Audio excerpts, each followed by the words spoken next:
My Secret New Year's Kiss by Jaclyn Weist. Chapter 1. I readjusted my peacock mask for the umpteenth time and sighed. Whoever came up with doing a multi-school masquerade-type New Year's party was seriously kidding themselves. The feathers were bad enough, but I could barely see out of the thing. By the way the other kids were playing with theirs, I wasn't the only one who felt that way. Come on, Paige. At least come and dance with me. Sydney yanked on my arm and tried dragging me to the center of the crepe-papered gym. We have a long night ahead, and you can't just pine over some guy who didn't deserve you. But he wasn't just some guy. He was the guy. I said it more as a habit than anything. Obviously, Chase hadn't been the guy or he still would have been around. Instead, he was over in the corner with someone new. The jerk, I dodged Sydney's elbow, laughing at my friend's crazy attempt to both dance and cheer me up. I just hoped she wouldn't injure someone in the process. Not that I was a much better dancer. There was a reason I hadn't been dancing, and it wasn't just Chase I couldn't dance. Like, at all. Sydney was actually a great dancer, but me? Not so much. And standing out here was one of the last things I wanted to do. Someone shoved me from behind, knocking me forward and onto the floor. Awesome. That was a great way to impress guys. I am so sorry. A guy in a tiger mask stood over me with a hand outstretched to help me up. You should be. I grimaced at how rude that sounded. I forced my temper down and smiled. Sorry. I didn't mean that, really. It just caught me off guard. The guy laughed. I'm sure it would. But my friend was doing some kind of weird something and lost his balance, which made me lose mine. Are you all right? I smoothed out my dress and nodded. Yeah. No broken bones, and the staring from others was minimal. I think we can count it as an oops and move on. Thanks. Sorry. Maybe I should just walk away and end this embarrassing conversation before I make things even worse than they already are. Really? Look who I came to the dance with, then tell me what you just did is worse. I pointed out Sydney, who was currently doing her own version of some 90s dances. He laughed. Got it. Maybe we need to hook our friends up. They're perfect for each other. I grinned. I'm not sure that would be good for those around them. Including us. Good point. He nodded toward the punch bowl in the corner. Thirsty? I'm fine, but if it means getting off the dance floor, I'm in. I followed him to the corner where all the other kids with no dates were hanging out. This was usually my crowd, but Sydney would hear nothing of it. Something about resolutions and how I needed to get out of my introvertedness for the last part of my senior year or I'd be a wreck in college. Her words, not mine. A tiger boy handed me a drink, then led me around tables until he found an empty one. He pulled out my chair, bonus points for him, and then sat in his own. So you go to this school, I assume? Yep. Born and raised right here in the same house. And my parents will probably live here long after I graduate and move out. You? We just transferred here. He tried to drink, but his mask got in the way. Well, this is a pain, isn't it? I nodded. I already thought the masks were annoying, but I hadn't even thought about trying to eat or drink with them on. He pulled the mask up just far enough to move the feathers out of the way, then took a drink. Ah. There we go. Good thing Mrs. Crenshaw didn't see that. I scanned the audience for our principal, but she was too busy dragging another couple up to the stage. What would happen if she did? He took another drink. I pointed toward the stage where the band played. That. Mrs. Crenshaw tapped on the microphone. Who's having a good time out there? A cheer went up as the couple stood next to each other with wide eyes. Their masks hung loosely in their hands. Wonderful. We have our first karaoke contestants for the night. And don't forget that if you take off the mask, you'll be next. She straightened her suit coat and backed away while the completely freaked out couple had microphones shoved in their hands. After a quick discussion with the band, music played. Your principal is terrifying. Tiger Boy pushed away his drink. That's it, no more for me tonight. I patted him on the shoulder. Wise choice. But I do have to say, Amy has a pretty good voice. Her date is pretty good too. He tapped his fingers to the music. What about you? Nope. I avoid dancing and singing at all costs. Put me on a court or a field, and I'm good. That sounded really arrogant, but I didn't mean it that way. I have 5 older brothers, so sports are kinda my thing. He whistled. 5? And I thought 2 was bad enough. I shrugged. It's not so bad. I have protectors wherever I go, whether I want them or not. And Dad spoils me, so that also helps. I'm sure he does. He chuckled. I know my parents would be thrilled to have a girl after all of us. It was amazing to me that I was so at ease talking to this guy. Chase had been great, until he dumped me, but we mostly just talked sports. That was easy. But Tiger Boy was different. He asked me all kinds of things about home and school, and yes, even sports. Several more couples went up to sing, but near the end of the dance, I suspected people were doing it on purpose so they could have relief from the masquerade masks. A slow song came on, and Tiger Boy leaned close. Don't suppose you'd like to dance? His eyes were somewhat hidden by his mask, but they looked hopeful that I couldn't say no. I stood and walked out to the dance floor with him, wondering what had gotten into me. Wasn't the punch, because mine sat untouched on our table. He put his arms around me and I laced my fingers around his neck, swaying to the music. Sydney caught my eye and pulled her partner toward us, her eyes wide. There you are. I thought you'd left. I was in the same place all night. I mentally pleaded with her to go away. Her interruption annoyed me more than I thought it would. She smirked behind her feathered mask and twirled away, leaving me to enjoy the rest of the dance. I shook my head and looked up at Tiger Boy. Did you notice who she was with? He pulled me in a little closer. No, I went up on my toes to see if I could find them. That's my friend. Apparently, they found each other without our help. It was the one who knocked Tiger Boy into me. Whenever we ran into each other again, figuratively or literally, I'd have to thank him for introducing me to, well, whoever this was. We'd talked all night, knew about each other's families, and knew each other's hobbies, but our names never came up. I don't know why I couldn't ask him, but it felt like it would ruin everything. He'd find out I was super lame, and I'd find out he was super popular and didn't need me around. Something like that. I couldn't risk it. You're quiet. His lips were right next to my ear now, and his breath sent shivers through me. I pushed those thoughts down. Sorry, I was just thinking about how perfect Sydney and your friend are for each other. He nodded. They really are. We were halfway through the next song before I realized we were still dancing. I noticed teachers walking around, handing out party favors. They didn't usually do that until right before midnight. I stepped back to find my phone in my purse. What's wrong? Tiger Boy asked, still close. Sorry. I'm just trying to figure out how it's almost midnight already. I stared at the numbers for a moment before shoving it back into my purse. I think tonight went at warp speed or something. So I'm not the only one thinking that, then. He moved closer to dance again. Nope. But I do know I just set a new personal record for the amount of time I've spent on a dance floor. I let him twirl me as the dance ended. All right, kids, we're at the final minutes. Those of you who kept your masks on, well done. Those of you who didn't, well, some of you need to work on your singing. Mrs. Crenshaw waited for the laughter to die down. If you don't have a party favor, raise your hand. I thanked the teacher who handed me a noisemaker and blew it at Tiger Boy, giggling when it hit his shoulder before I realized what I was doing. Sorry, so sorry. Remember, I have 5 brothers.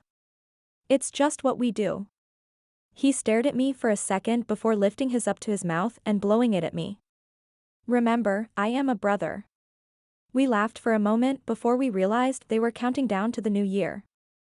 I kept his gaze for those last few seconds. It was like time had stopped, but not really. It was moving forward, but I couldn't pull myself away from his blue-green eyes. 3, 2, 1. Happy New Year. Cheers went up, couples leaned in, and still I stood there staring at him. Before I could stop myself, I went up on my toes as his head dipped, and our lips met in one electrifying, toe-curling, heart-melting kiss. It wasn't until we pulled away that I realized what I'd done. I'd just kissed a total stranger on New Year's Eve. I couldn't get anything else out as Sydney yanked me away from him. He grew smaller in the distance as my best friend dragged me out of the gym and toward her car. With Tiger Boy's spell broken, I finally managed to get out of her grip. Hey, what did you do that for? I was saving you from yourself. Sydney pushed me into her car and slammed the door. She kept the car locked while she went around and only unlocked it to climb in. That didn't stop me from twisting in my seat to watch the high school disappear behind me as we turned the corner. That was rude, you know. I didn't even get to find out his name or his phone number. Sydney slammed her foot on the brake and stared over at me. You didn't even know his name? Dude, that's bad even for you. You act like I do this all the time, which is not even close to true. Besides, you're the one who dragged me there and told me I needed to get over Chase. I grimaced at the honking behind us. She really shouldn't have stopped in the middle of the road. Go. You're causing a traffic jam. I told you it was time to move on, not kiss the next thing on 2 feet. Besides, isn't he the one who knocked you over? I shook my head. Technically, his friend did. Why were you in such a hurry to leave, anyway? We didn't even get to do our toasts or whatever. Sydney snorted. What were you going to toast? Here's to making a bunch more sporadic decisions all year? Seriously, Sydney. What's gotten into you?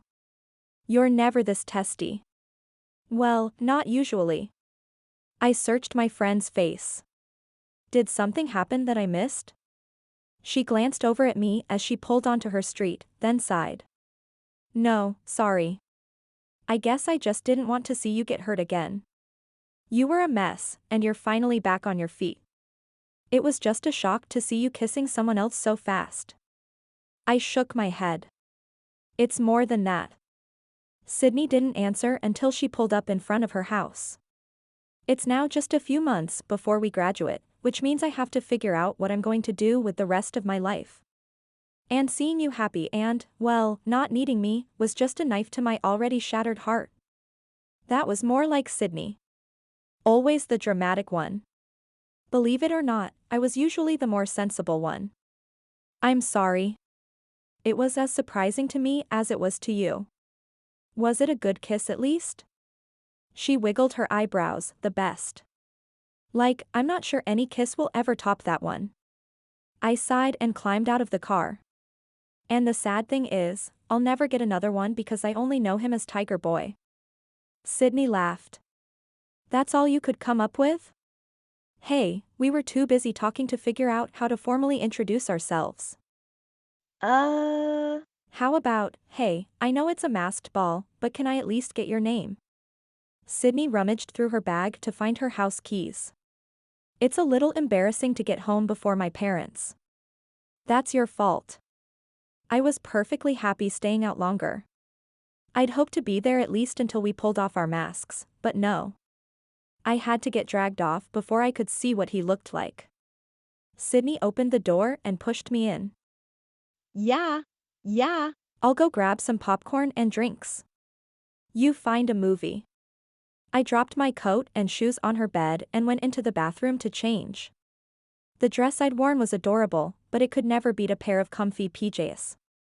I found a couple of movies I wanted to watch and waited for her to come in with the popcorn. While we watched 2 of the rom-coms I picked out, my mind was too busy plotting how to find Tiger Boy to pay attention to the storyline. It was fine because I'd seen the movies often enough that I had them practically memorized. I just wish they would spell out the answer to finding a real guy in real life. It could have been the magic of New Year's Eve that brought us together, but it was the way I felt like I'd known him forever that made me want to find him again. Chapter 2. Nothing pulls a person back to reality like walking into high school after Christmas break. By that time, I was pretty sure I must have dreamed the whole thing, even if Sydney had teased me incessantly about it ever since that night. There were enough people in my school that I couldn't tell who was new and who had been there since first grade. Sure, I knew the people I went to class with every day, but that was a small fraction of the guys there. I found myself walking through the hallways, sizing up each guy to see if he was the right height. Too tall, too short, too skinny, and so on. Half of them looked at me like I was crazy, and the other half probably thought I was madly in love with them. Give it up. He most likely said he just moved here so you wouldn't think he was a creep. Besides, there's more than one high school here. Maybe he goes to one of those. Sydney linked her arm through mine. Sorry, Paige, but your epic kiss will just have to stay in the history books. I just wish you knew his friend's name so we had more clues. I scanned the crowded lunchroom, but it was all the same people I saw every day, Sydney snorted. I danced with a lot of people. I don't remember which guy you're talking about. He was a shark, I think. Tall, awkward. You were with him near the end of the dance. I stabbed my chicken and took a bite. It was no use searching in the cafeteria. Too many people walking around. Oh, that guy. I never caught his name, but he was pretty cool. But you told me Tiger Boy transferred here. How did he make friends with this other guy already? Sydney popped a grape into her mouth. She had a point. I shrugged. I hadn't thought about that. I don't know. Maybe they live in the same neighborhood or go to the same church or something. Sydney nodded. I guess that makes sense. Still, I wouldn't have gone to some strange high school's dance for New Year's if I didn't know anyone there. Me neither. You barely got me there that night, and I've lived here my whole life. I pushed my tray away. Let's just forget about it for now. Stressing about it isn't going to make him show up, and not finding him is killing me. Besides, I have a game tonight. I have to focus on that. That's right. You're starting your conference games this week. Guess I better clear my schedule so I can be there. Sydney tossed her milk carton toward the garbage can and made it and I laughed. Remind me again why you didn't try out for the team. Sydney pointed to her cheer uniform. I can't cheer for you and play on the team at the same time. Besides, hitting that shot and making a real basket are two totally different things. I suppose you're right. But not many can hit that. I tossed my carton and made it in. Or maybe they can. Nah. You're just skilled like me. Sydney picked up her tray. I need to go make sure my article is ready for the paper. See you in science. I waved and went back to my food. Sydney and I couldn't be any more different from each other, but that's what made us work. She was outgoing, and I was not. She got invited to the parties and I didn't, but she dragged me there anyway. But she depended on me at school and to meet the guy athletes. It helped that our moms were best friends, so we'd been together since before we could walk. Something pulled at my memory, and I perked up my ears. That voice. I knew that voice. I whipped my head around to find Tiger Boy, but the voice disappeared as quickly as it had come. Where had he gone? I immediately dumped my tray in the garbage and went the direction I'd heard his voice, but the hallway had closed up with students going to their classes. He was here. And I was going to find him. Sweat dripped down my forehead, but I just brushed it away.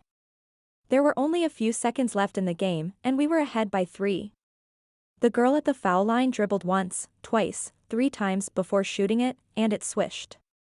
2 points now. I made sure I knew where my opponent was so I could box them out and waited for the ball to hit the rim to jump forward for the rebound.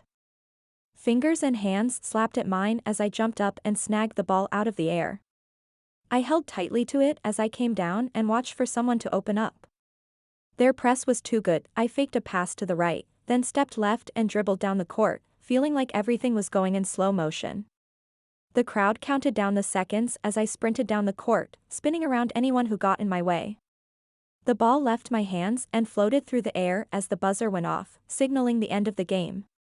It bounced 3 times before finally sinking into the hoop. We won, not a bad way to start off our official season. The crowd flooded the gym floor despite the pleas from the school staff to stay in the bleachers. I cheered for the other team and lined up to tell them they'd done a good job. I hadn't made it back to my team when my own fan club had me by the arms and legs to lift me up in the air. Did I mention I have 5 older brothers?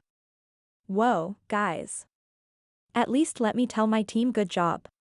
They walked me over to the circle so I could give an upside-down high five to everyone on my team, then stopped long enough to let me get my things before marching out of the gym into the hall.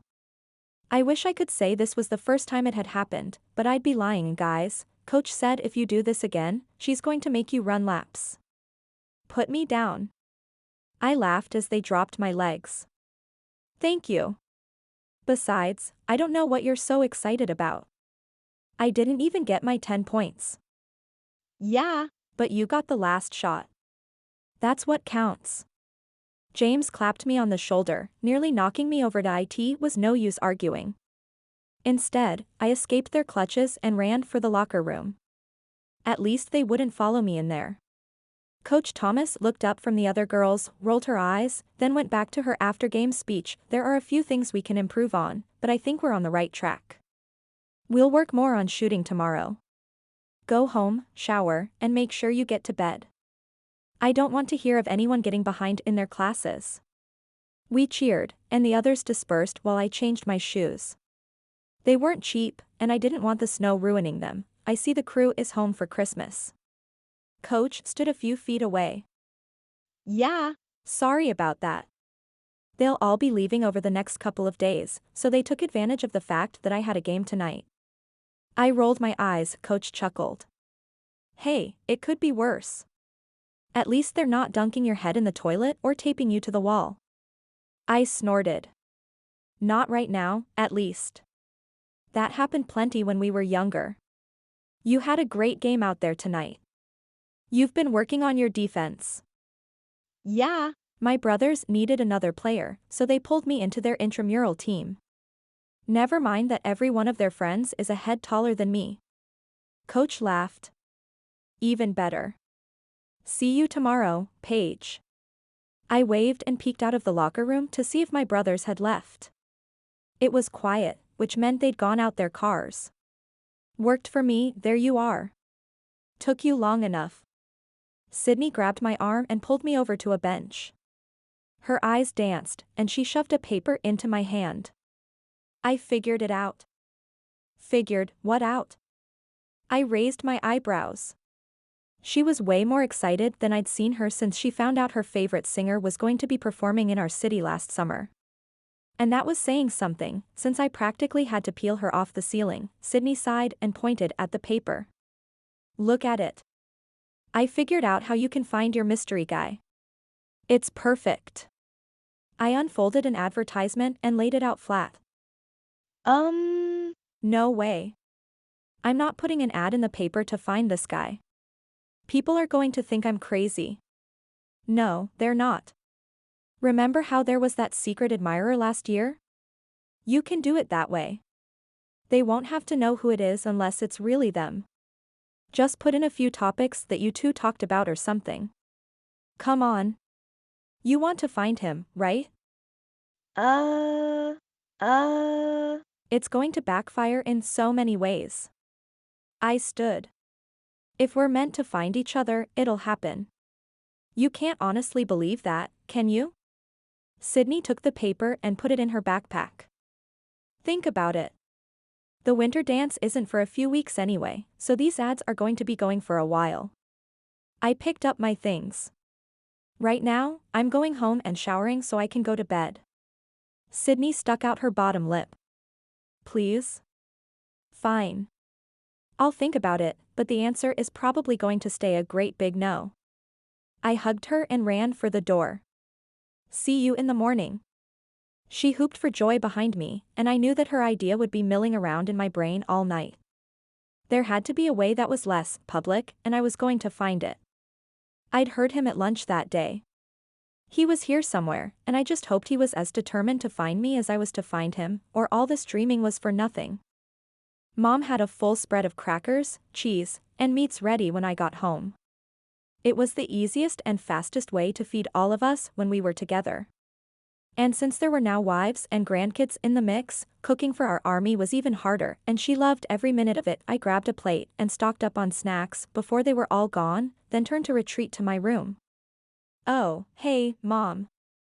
Thanks for dinner. You're not going anywhere. She had her hands on her hips. It's the last night with everyone here, so you're going to play games with us. I sighed. Fine. I was just going to change. I can do that, right? Mom hesitated before moving. Just don't be too long. Your nieces and nephews need to go to bed soon. I'll be fast. I took my plate and set it on my bed, then made sure the door was locked so I could grab a change of clothes and run for the shower. One could never ensure their food was going to stay in one place with so many people in the house. While I showered, my mind bounced between lunch earlier that day and the game that night. He'd been within reach, and I hadn't even recognized him. Had he known my laugh? Had he even cared? And had he gone to my game that night? He knew I played. Not that he would have known which one was me. There were 10 others on the team. True, I was one of the shorter girls, but there were a few of us. By the time I'd gotten back to my room to grab my plate, that was still safe, thank heavens. I was sure he didn't care and that this whole thing was just in my head. That I was the only one of the two of us that still pictured that kiss as if it had just happened. Chaos and laughter went on around me as I made tiny sandwiches out of my crackers, salami, and cheese and shoved them in my mouth. No one was watching, so I could eat how I wanted. Oi, Paige. Save some for the rest of us. Austin smirked. It's true you burned calories running up and down the court all night, but come on. Stop shoveling so fast. Okay, so someone had noticed. I set the sandwich down on my plate. Sorry. I just had to get my fill before you guys took it all. Besides, I'm a growing girl. I have to make sure I have enough calories. That brought more laughter than I cared for, but I joined in. I hadn't grown since 6th grade when I was the tallest in the class. Not that I was super short, there were more than a few shorter girls than me in the school, but compared to all my 6-foot-plus brothers, I was tiny. That's not your starving face, though. That's your depressed face. Jonah narrowed his eyes. All right, who is he, and how fast can he run? Not fast enough. We'll get him. Everyone stopped what they were doing and stared at me. Just exactly what I wanted right then. I shoved the last sandwich in my mouth so I didn't have to talk and stood to take my plate to the garbage. Oh, no, you don't. There is a guy. Isn't there? Jonah stepped in front of me. Let me at him. I rolled my eyes and didn't say anything, because my mouth really was full, but that was enough to make the room erupt in chaos again. But this time it was in my defense instead of just regular noise. Poor Tiger Boy never stood a chance. Maybe it was a good thing I didn't know who he was. It could save his life. Too bad I wasn't going to get out of there until I spilled. It's nothing, guys. I just met someone at the New Year's party and I don't know his name. That's it. Silence. Wait, you're all depressed over a guy you don't even know? Austin blinked. I'm not depressed, I argued. But yes. It's not like that, though. We talked through the whole dance, and there was a connection, or at least I thought there was. And I stopped at the kiss. They didn't need to know about the kiss. Sydney pulled me away before I could find out his name. Austin rubbed his chin. I see. And, why didn't you find that out before you spent the whole dance talking to him? They were at a mask dance, dear. From what I understand, the principal was making anyone who gave away their identity sing karaoke. Mom put a hand on my shoulder. Why didn't you tell me there was a guy? I shrugged. Because right now there's not a guy. I might as well have dreamed it all up. And now Sydney wants me to put an ad in our school paper to try to find him, and I told her it was a bad idea. My brothers looked at me like I was crazy, but their wives shot me sympathetic smiles. They understood at least. I sighed. Why I even tried to explain was beyond me. Jonah pulled up a chair and sat backward in it. And you haven't seen or heard anything from him at all? I shrugged. I mean, I think I heard him in the lunchroom today, but by the time I turned around, he was gone. So he exists. He might be a ghost, but he exists. Jonah rubbed his chin before nodding. I think Sydney's right. That's the only way you're going to find him. Get that ad in there, and if he's worth anything, he'll answer it. Whoa, hold up.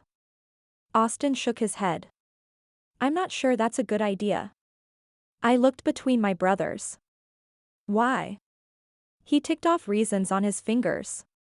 Creeps could answer, he might not read the paper so he'd never see it, people are going to think you're crazy, it could cause mass chaos, oh, and you're not going to date anyone until you're 30.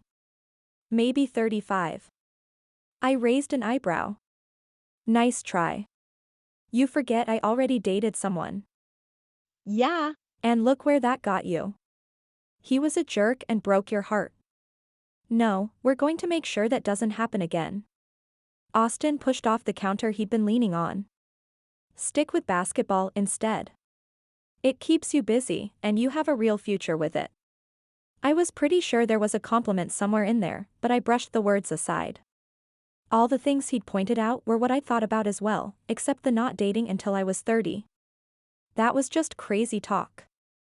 Although, if I held on to finding this guy, it might take that long. Jonah shook his head. I'm telling you, this is the way to do it. You want to find him, right? Well. Yeah. But he said he's new here. He wouldn't know to look in the paper for the ads. That's kind of a thing only our school does. The article had started a couple of years back, and every time another dance came around, the hype exploded again. The girl who came up with the idea was brilliant, just maybe not for this case. Dad walked by and stopped to ruffle my hair. I have to agree with Austin. No dating till you're 30. Nice try. I grabbed an apple off the counter and took a bite. And now I shall retreat to my room where no one will bug me about boys or anything else. And you'll do your homework, right? Mom smirked. Sure. I wanted to escape before Jonah started making actual plans to put an ad in the paper. He was closest to my age and had embarrassed me more than once in school. Before he graduated, I was just glad Tyler, Aiden, and Oliver had already gone to bed. They were the oldest, and while I was pretty young when they left, they were more protective of me than the others. I made it to my room and closed the door, thankful for the quiet. My bag sat on my bed, and I flopped next to it, ready to get started. Not that I had much homework since we were barely starting a new term. The few things we actually did get assigned were fairly easy, and I had them done pretty quickly. My phone buzzed, and I found a text from Sydney. So what do you think? Going to do what I suggested? My fingers wanted to type no, but I hesitated. I was no closer to deciding what I wanted to do than before talking to my brothers. I don't know. It seems extreme.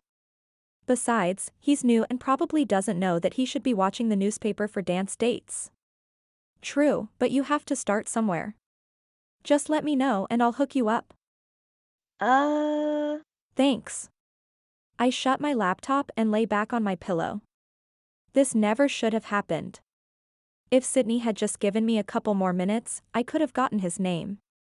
Or if I'd actually asked him his name, that would have been better. It wouldn't have even required us to take off our masks. Maybe waiting at lunch for the next few days was a better idea for now. I'd heard him once, which meant the chances were good that I'd hear him again. Sydney's idea could come later if this didn't work. With that settled, I rolled over and stared up at the ceiling, counting all the ways that kiss could mess up the rest of my senior year. Chapter 3. I've heard ghost stories about how you can see movement out of the corner of your eye if you just watch.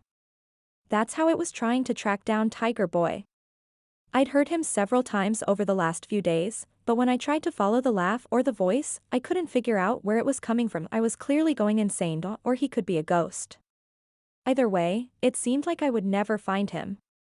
Which was why at that moment I was staring at my screen, seriously debating whether or not to hit send on the message I'd written.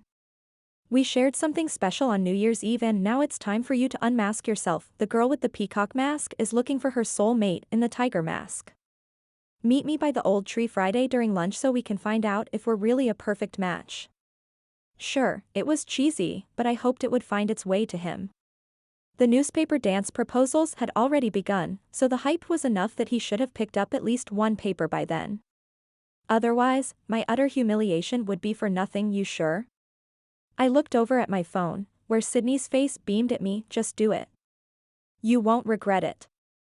I raised an eyebrow. I'm not sure you can promise that. She brought the phone closer to her face. Paige. We've worked on this message for 2 hours. It's perfect. Just hit send already. My finger hovered over the button, picturing all the crowds of people whispering about how lame and desperate Peacock Mask Girl must be to send something like this out. Of course, the same could be said for all the people asking their dates to the holiday dance through a newspaper. Do it. Then we'll go for ice cream. I perked up. Are you buying? Sydney rolled her eyes. Sure. Whatever.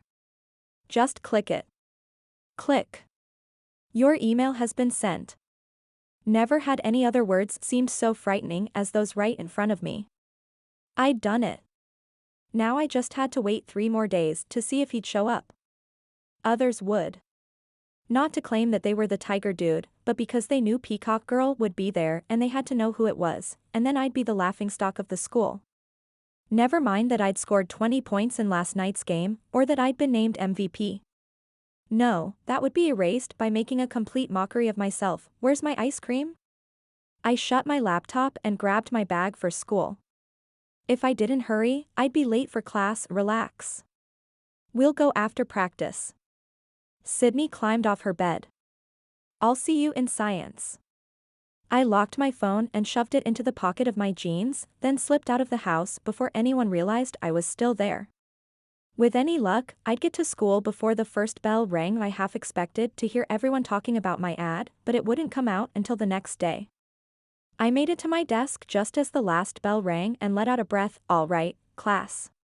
Today we're going to be starting on our science fair projects. Yeah. I know. Mr. Stevens waited for the groans to die down. Believe me, your parents feel exactly the same way when they hear those 3 words together. The groans turned to laughs. My dad was actually a meteorologist, so science fairs were always a hit in my family. But I was clearly one of the only ones who didn't mind. Mrs. Walker from Washington High put a little wager on which of us could get the most students to place in this year's district competition, and I'm not about to lose. I need a vacation as much as you all need your cell phones. This was why he was my favorite teacher. Never-ending dad jokes. And with 5 brothers, I knew that dad jokes started young. I used a random calculator on the computer last night to pair you up. Your partner will be on the inside of your folder. No, you can't switch. No, it doesn't matter if it was the worst breakup ever and you just can't stand them. Okay, maybe then, but I've already heard the drama and made sure that didn't happen. Any questions? Good. Ask your folder.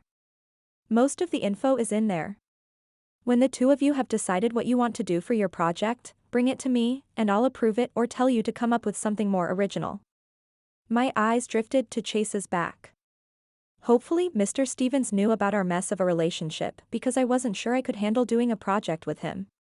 And I wasn't sure he would survive my brothers. Sydney helped hand out the folders and stuck out her bottom lip when she got to me.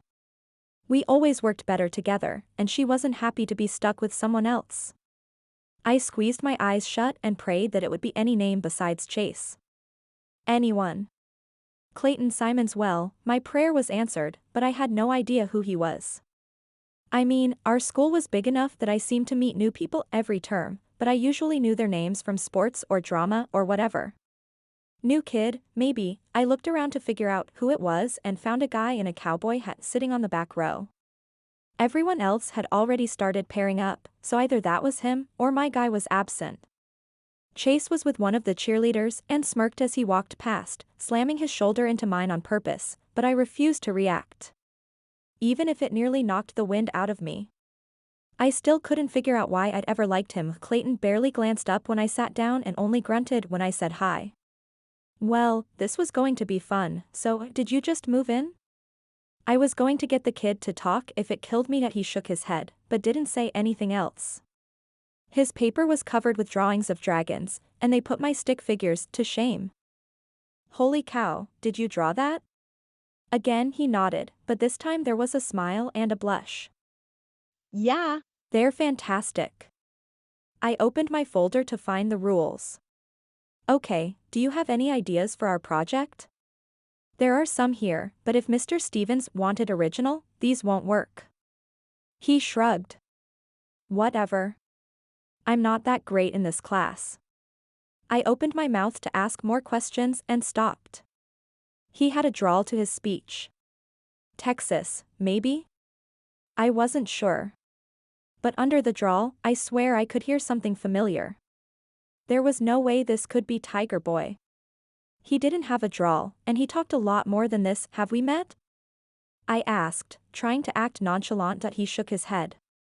I would have remembered that. 1 point for him. You're sure? You sound familiar. I swear we've met.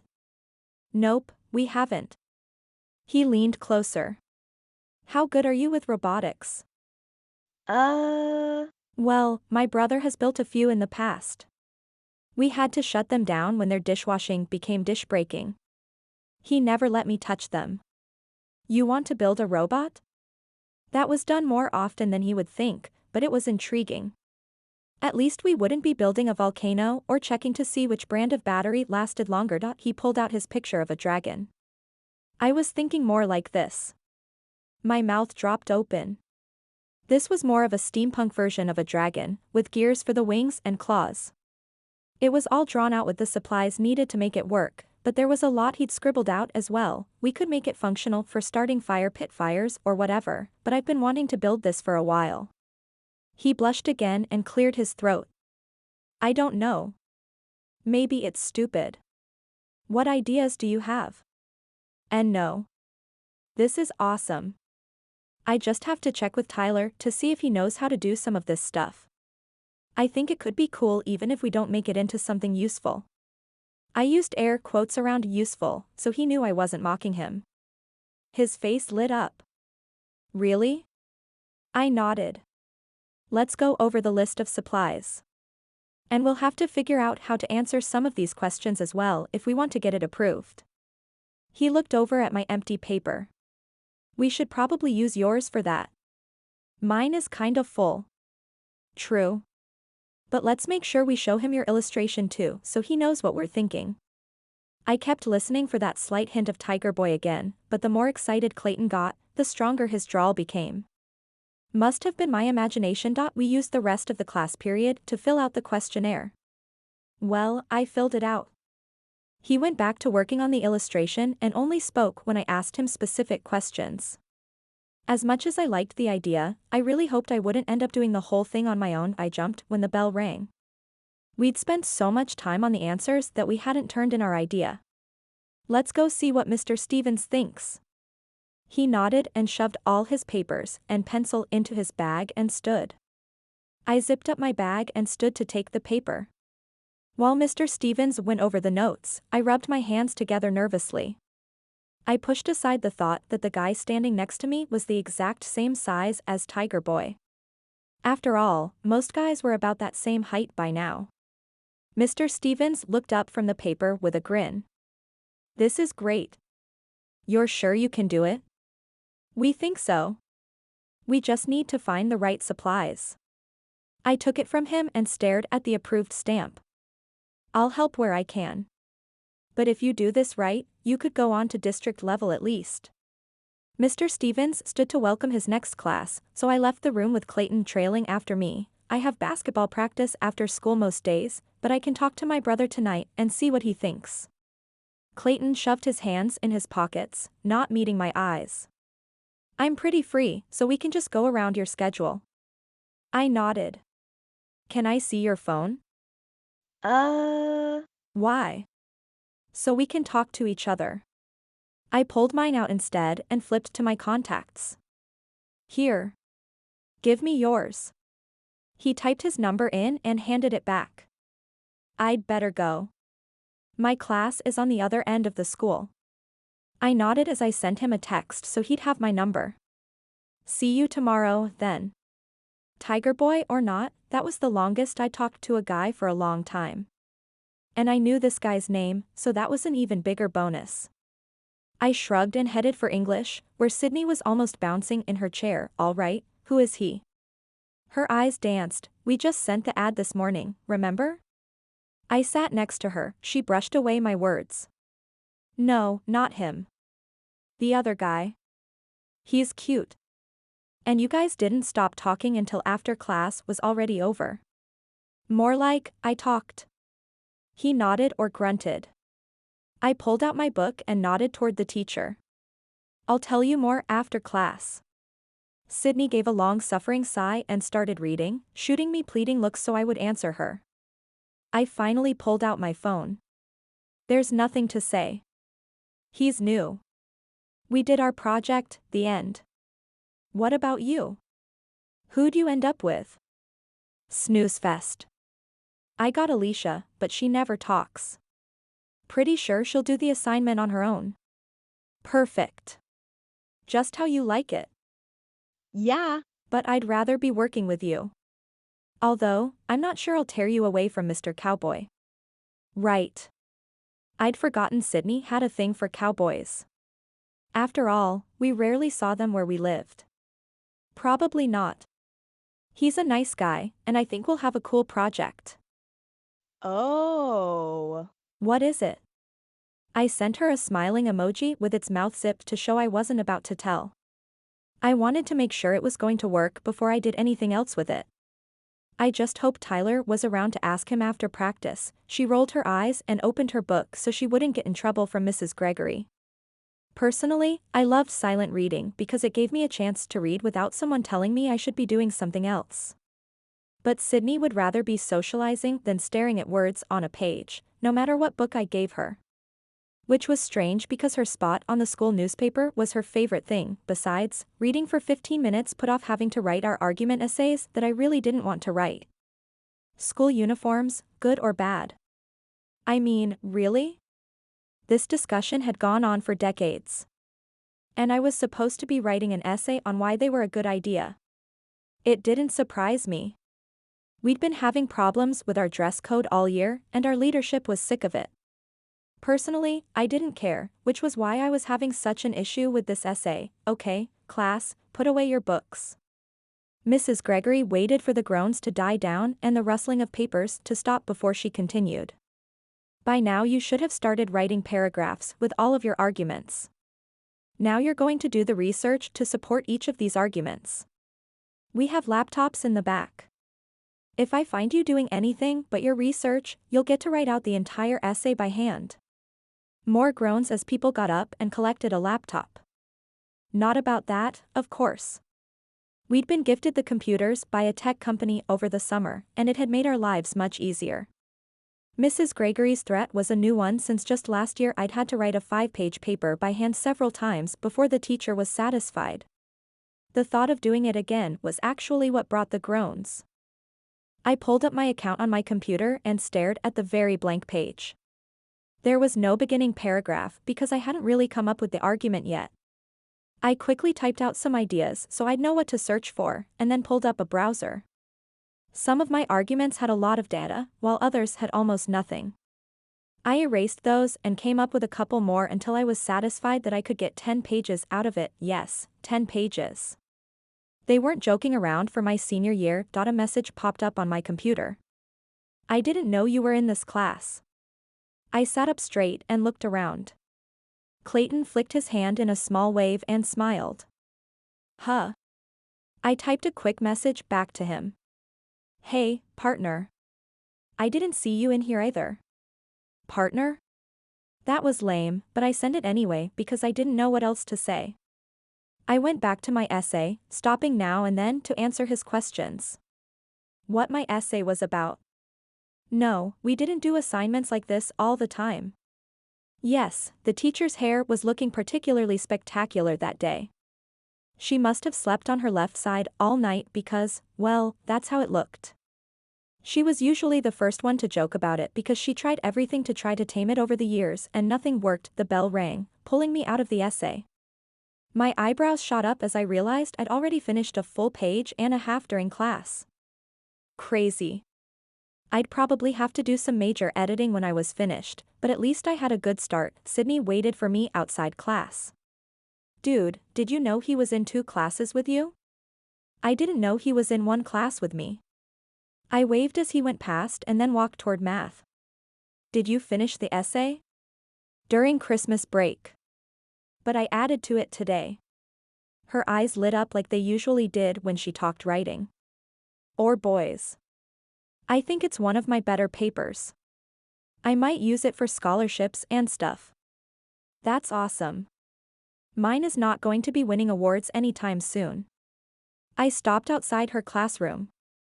See you at lunch? She nodded. I have to eat fast though, because we need to get the paper ready to go to print. I waved and walked 3 doors down to my class. We'd tried our hardest to get all the same classes, but math was something I understood much better than she did. At least there was something, right? Our test had been the day before, so today was for those who needed to do test corrections, which meant I had plenty of time to work out the robot idea. I had to make Clayton's numbers were correct so Tyler didn't have to fix them when he looked through everything. Clayton's data was precise. I wondered why he hadn't actually done something with it before. He obviously knew what he was doing, but maybe he just liked the fantasy part of it. I just hoped we could actually make it come to life. Miss Thomas, do you have something to share with the class? Mr. Holyoke stared at me with his eyebrow raised. I blinked. No? Did I miss something? He chuckled. Let's just say you were thinking out loud again. But obviously something has you excited. Care to share? No. Sorry. It's for a science fair project and I don't want to give it away. I gripped my pencil. I see. Well, next time, how about you do all your thinking inside your head? That way, the rest of us can concentrate on our own work. Mr. Holyoke was another one of my favorite teachers. He was down to earth, and cheered right along with us for our successes. Usually he put up with my mutterings, so I must have been louder than usual. Eureka might have even popped out of my mouth if I'd said what I was thinking. And man, I really hoped I hadn't. For lunch, I sat in my new usual seat, as opposed to the old one from before Christmas, so I could try to find Tiger Boy. He seemed to pass by here every day on his way out of the lunchroom, and I was determined to find him. Sydney sat across from me and opened her milk. You're not going to believe what I got on my test. Even after we studied together, I had to spend the entire period working on corrections and asking Mr. Quayle what I did wrong. I'm sorry. That unit is pretty tough. I'm sure a lot of the kids had a hard time. I scooped up some mashed potatoes and took a bite. Sure. So why was I the last one out of the room? Again? She stabbed a straw into the carton and nearly put a hole through the side. Oops. I handed her a napkin to clean up what she spilled. At least you're done with the unit and can move on. She rolled her eyes. Sure. And that grade is going to laugh at me as you get into the best colleges and I get into nothing. Your grades are just as good as mine. Besides, you weren't planning on going to MIT anyway, remember? Yeah. Still, it would be fun to be close to you. I don't like being on the other side of the country from my best friend. She tore apart her chicken. Any closer to figuring out the guy? I shook my head. That's why I sat on this side of the table this time. That way I can't miss him. Sydney shrugged. You already tried that, remember? You ended up with mashed potatoes in your ponytail. The joys of being my height. My hair was just the right length to hit everyone's tray as they passed, yes, but see, I have my hair in a bun today. No chance for potatoes or anything else ending up in it. I froze, my eyes widening. The voice. I scanned the crowd in front of me. I jumped up to go find him and hit my head on a tray, knocking it out of Clayton's hands. Corn and gravy pouring down my head and into my face, and the voice was gone. Again, I was going to ask if I could sit here, but I'll take your headbutting my tray as a no. He tried to look disappointed, but it was obvious he was holding in a laugh. That's just Paige for you. I'll get some paper towels, and you go get yourself another lunch. Paige, just stay there. Sydney hopped up from the table and ran for the nearest bathroom, nearly colliding with several people on the way. My bun might have helped keep my hair out of people's trays, but it was doing nothing for the food dripping down my back. I took some napkins from the dispenser and wiped my neck as I stood to walk to the locker rooms. I can't just sit here like this. You sit, and I'll be back in a sec. Clayton laughed. Yes, ma'am. Even though I knew I wouldn't find it again, I still listened for the voice on my way to the locker room because it had become a habit. I shoved my head under the faucet and washed my neck and hair, then used one of the gym towels to dry it while I changed into my PE clothes. They weren't exactly warm, and I had to laugh at the irony of my short shorts after the essay I'd been writing, but I wasn't about to wear my other outfit for the rest of the day. Clayton still sat at the lunch table when I got back, so I sat next to him. He looked up and smiled. Sorry about that. Not the best way to talk to a person. It makes for a great conversation piece for later. Much later. I'm not sure my ego can take talking about it today. People were staring at me enough already. Well, I still feel bad. He pushed his tray away. Why were you in such a hurry, anyway? I drummed my fingers on the table before answering. I thought I saw someone I knew from over Christmas break. We didn't exchange names because of the masked party, and it's been driving me crazy. Ah. Sorry, I messed that up for you. He took a napkin and carefully wiped my ear. You missed some. Oops. I wiped at my ear, blushing. He crumpled the napkin and tossed it in the garbage a few feet away, giving himself a mock cheer. I guess this saves me from texting you and embarrassing myself. Do you think we could meet after practice tonight to go over our project? I bit my lip. I was going to ask my brother about it first, but I guess we could do that. I get done at 5. Want to come over after that? Sure. He pulled out his phone and went to my contact information. I'll need your address, though. I typed it in, fighting with myself over whether or not I should say something. Finally, I just blurted it out. You don't have a family member who goes here, do you? He looked at me, confused. A cousin. Why? I still swear I know you from somewhere. Never mind. I'd better get to my next class. It's on the other side of the school, and if I don't go now, I'll never make it. The one thing I did know was that it wasn't Clayton, and I wasn't sure if I was disappointed or not. At least we had a project to work on together while I figured it out. Chapter 4. Clayton would be here any minute, and I wasn't sure what I was going to do. I mean, science, yes, but besides that. During basketball, I convinced myself that maybe I just needed to focus on what was right in front of me instead. I kinda liked Clayton, but his voice wasn't quite the same. Did it matter? Maybe. I felt like Eric from The Little Mermaid. He was in love with the voice, but not the actual person. Awkward, the doorbell finally rang, and my heart jumped up into my throat. Ready or not, he was here. I threw open the door with a smile, and my heart dropped into my stomach. He had a girl with him. Hey, Paige. I hate to be that guy, but I didn't have time to drop Avery off before coming here. I hope you don't mind. He stared at me for a moment before I realized he was waiting for an answer. Oh. Yeah. Sorry. Come in. Nice to meet you, Avery. I hadn't seen her before, but then, I hadn't known Clayton before that day either. She walked past without saying anything, taking in our house with what seemed more like disdain than interest. It was a great house, but 5 boys had lived here. It had seen its share of hockey pucks, soccer balls, and footballs. Clayton sighed. Sorry. She's not much of a talker. I see that. I forced a smile. Tyler will be here soon to go over things with us, so let's spread out our stuff on the kitchen table. Sounds good. Clayton followed me into the kitchen and set his bag down on our table. This is huge. I grinned. So is my family. We barely fit when everyone is here. Avery sat next to Clayton and draped her legs over his, never looking up from her phone. So, that's how it was going to be. Awesome. I decided ignoring her was the best way to go about it. I set two of Tyler's robots on the table and dropped into the chair next to them. This is what my brother has built. Obviously, he didn't care as much about appearance as we'd need to, but I just wanted to show you how they worked. Clayton leaned forward. These are so cool. They actually function?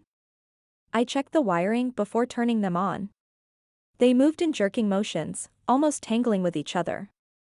I turned them back off and cleared my throat. Function is not quite the word. They work, yes, but they don't actually do what he wanted. They're some of his earlier models. He has cooler ones at college with him. This one has gears, while that one, wow. It uses belts, right? He picked the second one up. Do you think we'll want this for the wings? No, those would be better with gears. They'll move up and down better. Avery rolled her eyes. Doesn't matter. It's not going to work. I blinked. What's not going to work? The gears. Or the belts. What he wants to do is too heavy. She pointed at several areas. It's not aerodynamic here, or here. I stared at her. So, she was gorgeous, rich, and smart. Not intimidating at all. That's easy to fix. We just have to use lighter materials and smooth a few of the edges to make it work right. Avery pulled the plans toward her and scribbled a few equations on the corner of the page Sharud, then finally nodded. I guess it could work. But where are you going to find these materials? My brother can get them from school. We just have to tell him what we need. I checked my watch. And he's late. Must have gotten stuck on a problem again. Clayton chuckled. Does that happen often? More than you'd think. My phone buzzed. Sorry to bail. Last-minute glitch on machine. Let me know when you're meeting again. I sighed. Looks like Tyler's work is keeping him there longer. He said to let us know when we're meeting next. It's okay. We can work on a few other things to make sure it's ready when he comes. Clayton picked up a pencil to jot down a note. I can't believe my dragons will finally come to life. I grinned. I'm glad you had this idea, or we would have to do something lame like a volcano. We're doing a volcano. Avery lifted an eyebrow. I frowned. If you're building a volcano for yours, then what are you doing here? Because I wasn't about to let Clayton go to some random girl's house to do homework. Although, now that I've met you, I don't know why I was worried. Avery stood and picked up her bag. Let's go, Clayton. I need to be home soon. Clayton bit his lip. But we were just, you knew I had to leave. Avery stared him down. Clayton shook his head. You said we had another hour. Avery narrowed her eyes. That was an hour ago. I need to leave. As soon as I finish this idea. Clayton glanced at me, then pulled his keys out of his pocket. Or you can take my car, and I'll have Paige help me pick it up. If that's okay, with Paige, I mean. I shrugged. That's fine. I can run by the store to get some parts after I drop you off. Fine. Just don't be too late. You know my parents don't like you over after dark. Avery shot one more glance over her shoulder as she stalked out of the room. The door slammed moments later, making both of us cringe. It was silent for a moment, so I jumped up and went to the fridge to get snacks. I couldn't handle the awkwardness of the situation. Looks like my brothers cleaned us out of the good snacks. I set everything down on the table, careful not to mess up any of the papers we needed. This is the good stuff right here. Clayton took a chip and dipped it into the sour cream and onion dip. Although, this isn't the best for right before a date. I smirked. I'm not sure Avery is going to be too happy with you anyway. Clayton shrugged and took another chip. She'll be fine by the time I get there. She's just a little annoyed that I chose a project over going shopping for scarves. Well, if those were your two choices, I think you made the right one. I opened a soda and nodded toward the notes he'd made. What were you working on there? I was actually thinking of changing the design slightly to make it lighter. Nothing big, just a few adjustments in the head and body that would make it thinner. I don't want to do it right now because it'll take a while. I studied the drawing for a moment before pointing out a few places. So, here and here? Yeah. And I'd take this off the head. Clayton drew a light line. Like that. That would make building it much easier, but I had to admit, I liked the original illustration better. Let's not change it until Tyler sees it. I think we can make it work how it is, unless you really do want to change it. Clayton tapped his fingers before finally nodding. Yeah. Let's see what he thinks. Sounds good. Now, we'd better get going before Avery really gets angry. I tried to make it a joke, but Clayton grimaced, "You're probably right. But hey, before we go, there's something I needed to talk to you about." Without her around, my heart jumped in my throat. He wasn't going to break up with her for me, right? I wouldn't let him. I mean, I wasn't her biggest fan, but I wasn't going to be the reason two people broke up. Okay, what's up? I tried to keep my voice normal, but it shook a little. I mentioned my cousin earlier, remember? Right after I spilled gravy all over you. Anyway, he's sick. Like, super sick. And he'd missed a lot of class because of it, which means he didn't end up with a partner. Do you think it'd be okay if he partnered with us? He wouldn't be able to meet with us much, but at least he wouldn't fail the class because his name will be on something. I shrugged. Sure. Being sick stinks, so if this can help get his grades up, he can be part of our group. This meant there was no way Clayton's cousin could have been at school that day, which meant he couldn't be Tiger Boy. It was a little disappointing, but I'd deal with it. Clayton brightened. Anthony will be thrilled. Thank you. I'll start a group text with him and try to schedule a time when we can do a video chat. Sounds good. I stood. I'll go get my shoes. If you want to leave the stuff here for Tyler to look at, you can, but I'm not sure when he'll get here. I'll leave it. Otherwise, I might change things and mess it all up. Clayton chuckled. I grabbed my shoes and keys, then stopped long enough to grab a jacket. It took a bit for my car heater to warm up, and I had no idea where we'd be going. I cringed at the state of the seats as Clayton climbed in. You can push the seat back. Sorry about that. Sydney is a little shorter than you are, and Chase pushed back his seat every time he climbed in, making remarks about my height each time. Thanks.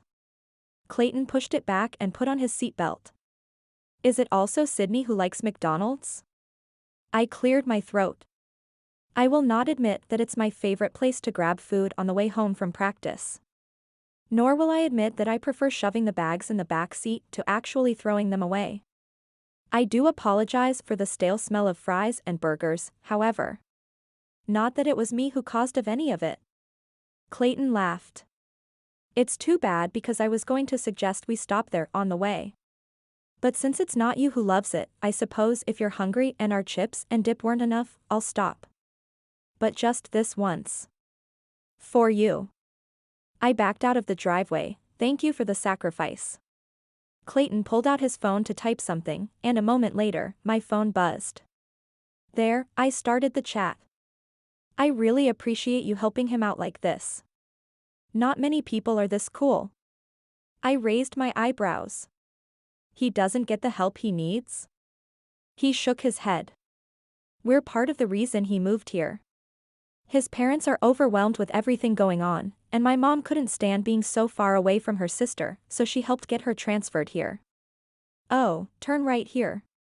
Man, life hasn't been very nice to him, has it? I stopped at the light and turned on my signal. It wasn't always like this. He smiled. It's just been the last year or two. Still, it broke my heart when I heard stuff like this. Why couldn't people just be nice? And while we were at it, why couldn't people just stay healthy and not have dumb sicknesses that kept them from school? So, what does Avery think of him being here now? The words were out before I could stop them.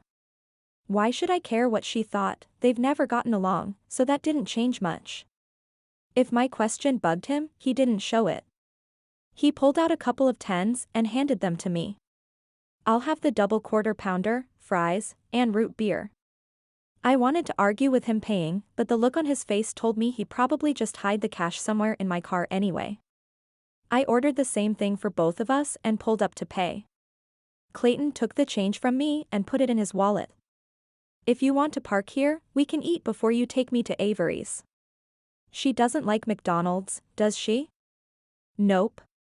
Clayton was quiet for a moment. She's not as bad as you think, really. She just has strong opinions about things. I took the food from the dude at the window and handed it to Clayton. I'm sure she's fine. I probably just got her on a bad day, or not. Clayton chuckled. She doesn't like competition, and even if she didn't act like it, she totally thinks you are. I'm no competition, except for maybe on the basketball court. I took a bite of my burger. I beg to differ after seeing you work with numbers and robotics. And eating burgers. He smirked and popped a fry in his mouth that he wasn't wrong. My burger was already halfway gone and he'd only taken a bite. But I was starving after practice, and the food was amazing as usual. This is why I don't usually eat in front of other people. Well, that and the fact that I jump up at random times and get food spilled all over me. That last part was as much my fault as yours. He picked up his phone at the same time mine buzzed.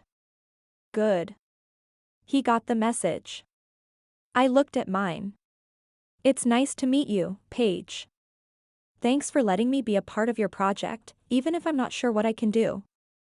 I wiped my fingers off and typed back. It's no problem. I'll take pictures of the project and send them to you as soon as I get home.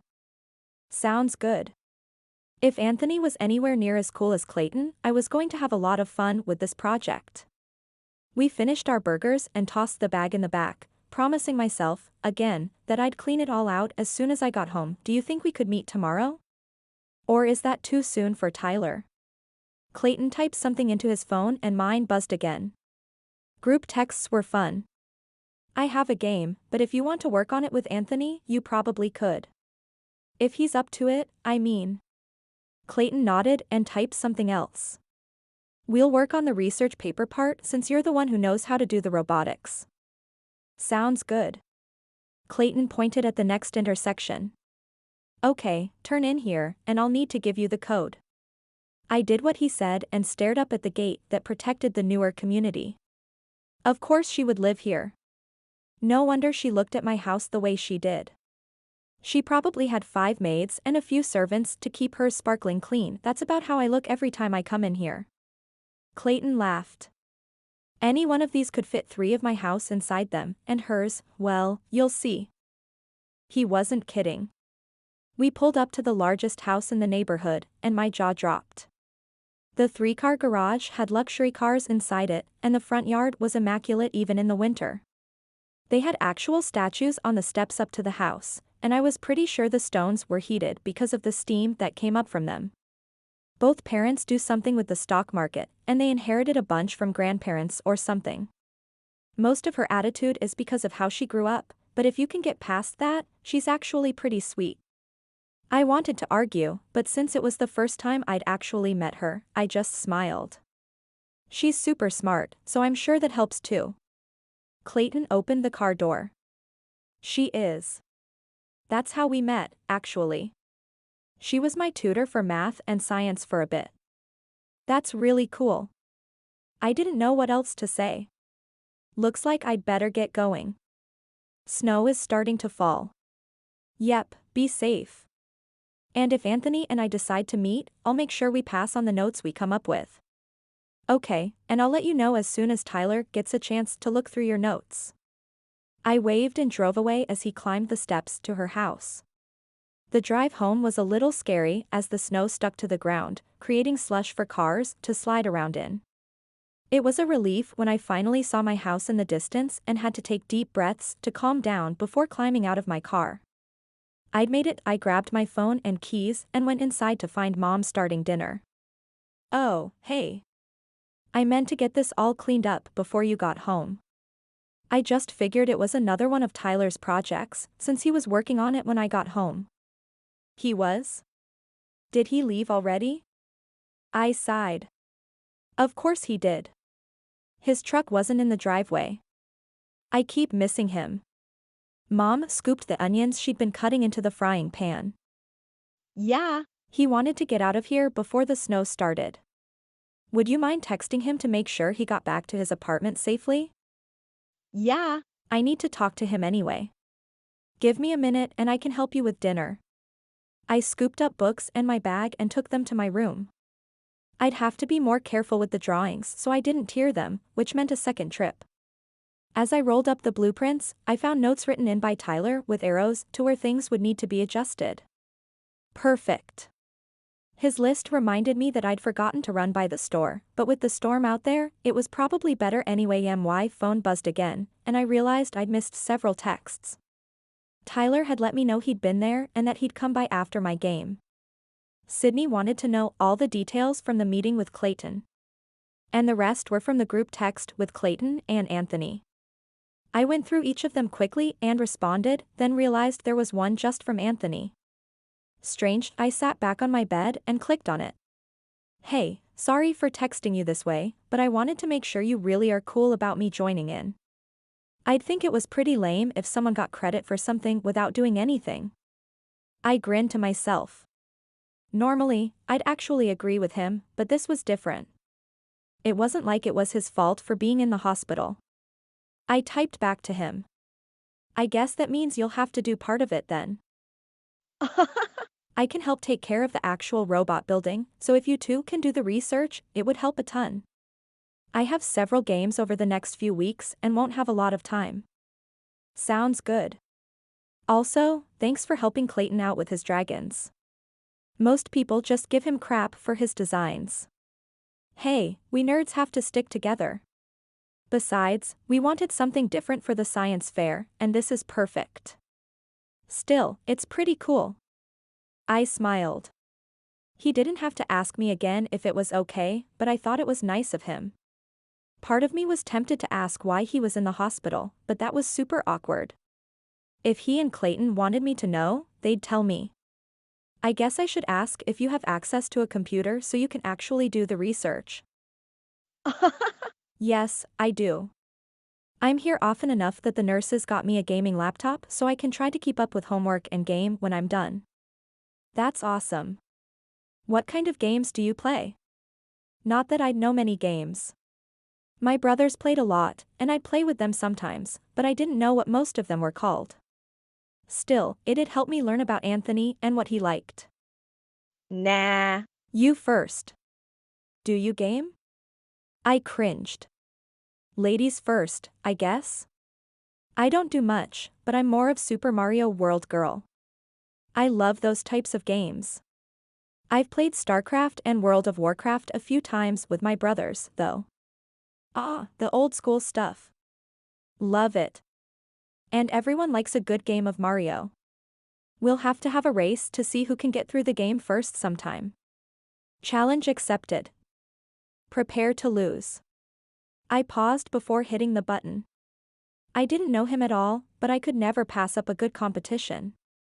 It was my weakness. Okay, so I had a lot of weaknesses, but this was my biggest. I hit send. Perfect. Right after this project is done.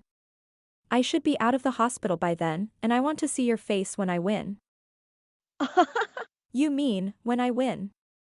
But it's a deal. I'd better get to bed, though. I have a game tomorrow, and Coach flips if we don't get our 8 hours. It was nice to meet you, Anthony. Right back at you. Talk tomorrow. And hey, good luck in your game. Score all the points.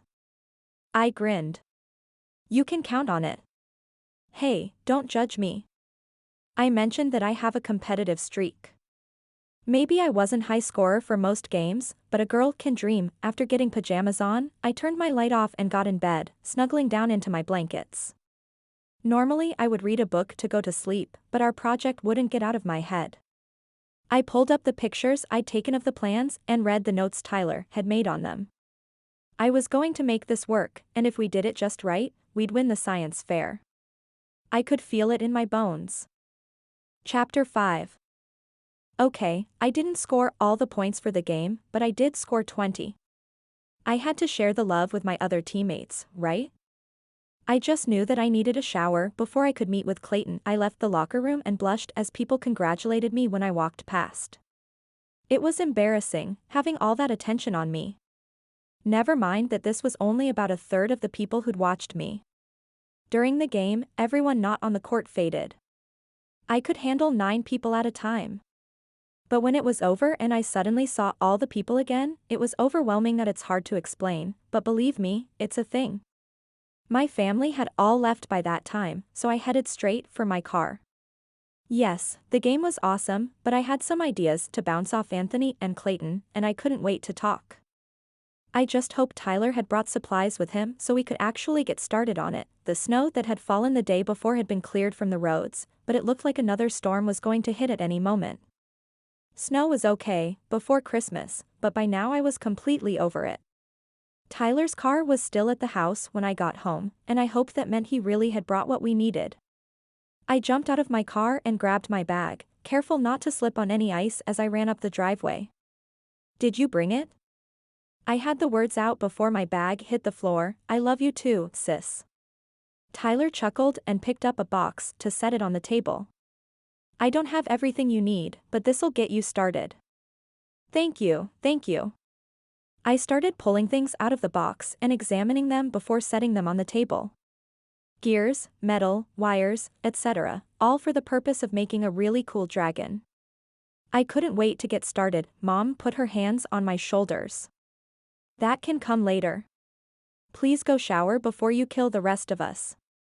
Tyler snickered, then jumped away to avoid my fist. "Sorry, but Mom is right. If you want to have boys over, we're going to have to air out the house." Funny. I grabbed a roll off the counter and took a bite as I headed for the bathroom. I sent a quick text to Anthony and Clayton before hopping in the shower. My thoughts went between the game, my Tiger Boy mystery, and the science fair.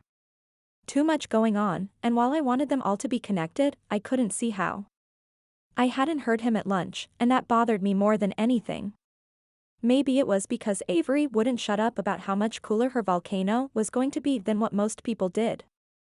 Clayton had apologized numerous times afterward, but I'd brushed it off. She'd already proven that she was full of opinions, so it had come as no surprise. I did have to wonder where she'd been the day before during lunch. And hoped she'd be wherever that was more often. By the time I dressed and brushed my hair, Clayton had shown up and was talking to Tyler. Mom handed me a plate of food so I wouldn't steal another roll, along with another plate for Clayton. "Thanks, Mom." I set the plate in front of Clayton. "Eat, or she'll give you more." Wouldn't that be the opposite of what I need if I'm not hungry? Clayton took a bite of the casserole, and then another one. "Oh, man," I grinned. Mom's philosophy is that everyone is hungry, and if you don't think you are, that just means you're starving. Clayton blinked. "How?" "Never mind." "Good choice." I took a bite. "Now, this is your dragon. Where do you want to start?" "I have no idea." "What does your brother think?" "He's the robot genius." Clayton looked over at Tyler. "I've never done this before." Tyler pulled the drawings closer to him.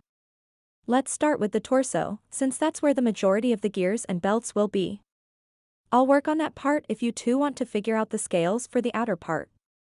"Don't worry, I won't do all of it. I just need to figure out what's going to work best. Then I'll take off and leave you guys to do the rest." "Sounds good." I finished my casserole and took our plates to the sink, then picked up the box from Tyler. "Okay, Clayton, what do you want his scales to look like?" Clayton pulled out a few sheets of metal. "This?" "I had a chance to look before you got out here. I think it has the best shine, plus it's light, so it won't weigh down the robot." I nodded. "I like it. Then we can paint it later. Do you want to add the scales directly to the gears or encase it in another sheet?" Clayton glanced over at Tyler, who was putting 2 wheels together. "What do you think?" "For a hobby, I'd encase it. But for a science fair, you want the judges to see how it's working. I have some clear plexiglass we can use if you want. But we'd want it round." That wouldn't work. I grabbed the Sharpies so we could draw the scales onto the metal. Anything bends if you apply enough heat. I'll show you when we're ready for that part. Tyler handed me the gears. I've started it. It's up to you two to make it come alive. I'll stop by this weekend to see if you need help. Text me if you need it before then. Clayton was too busy drawing details on the scales to acknowledge anything, so I waved to Tyler and thanked him before going back to the gears. Where's Anthony tonight? Shouldn't we get him on a video call? I sat and grabbed another gear to keep working and Clayton shook his head. He's not feeling well today. We can fill him in when we're done. I frowned, but Clayton had already told me Anthony wouldn't be able to do much. Okay. It stinks he's that sick. Yeah. Clayton kept drawing, off in his own world of dragons. I wasn't even sure he'd heard me, but it was fine. I got into that same zone on the basketball court. The plans we'd made, along with Tyler's notes, made it easy to know what I needed to do next, but that didn't mean the work itself was easy. Gears didn't always like to stay where they belonged, and I had to keep writing down the supplies we were missing to fix the next stage. Clayton finally looked up from his scales and leaned over to see what I was doing. Wow. That's cool. It might look cool, but I'm about ready to throw it against the wall. I set it on the table and stretched. Leaning closer to the table to work with small parts added onto a tough basketball game had me stiff and sore. Let's take a break. Clayton pulled his phone out and clicked a few buttons. It rang a few times, and then someone picked up. Yeah. The boy's voice was tired. Clayton grimaced. Sorry to wake you, man.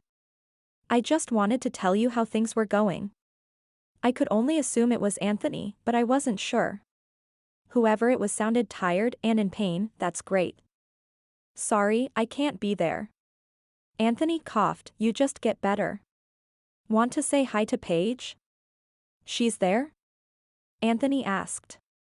He cleared his throat again. Hey, Paige. Sorry, I'm a mess right now.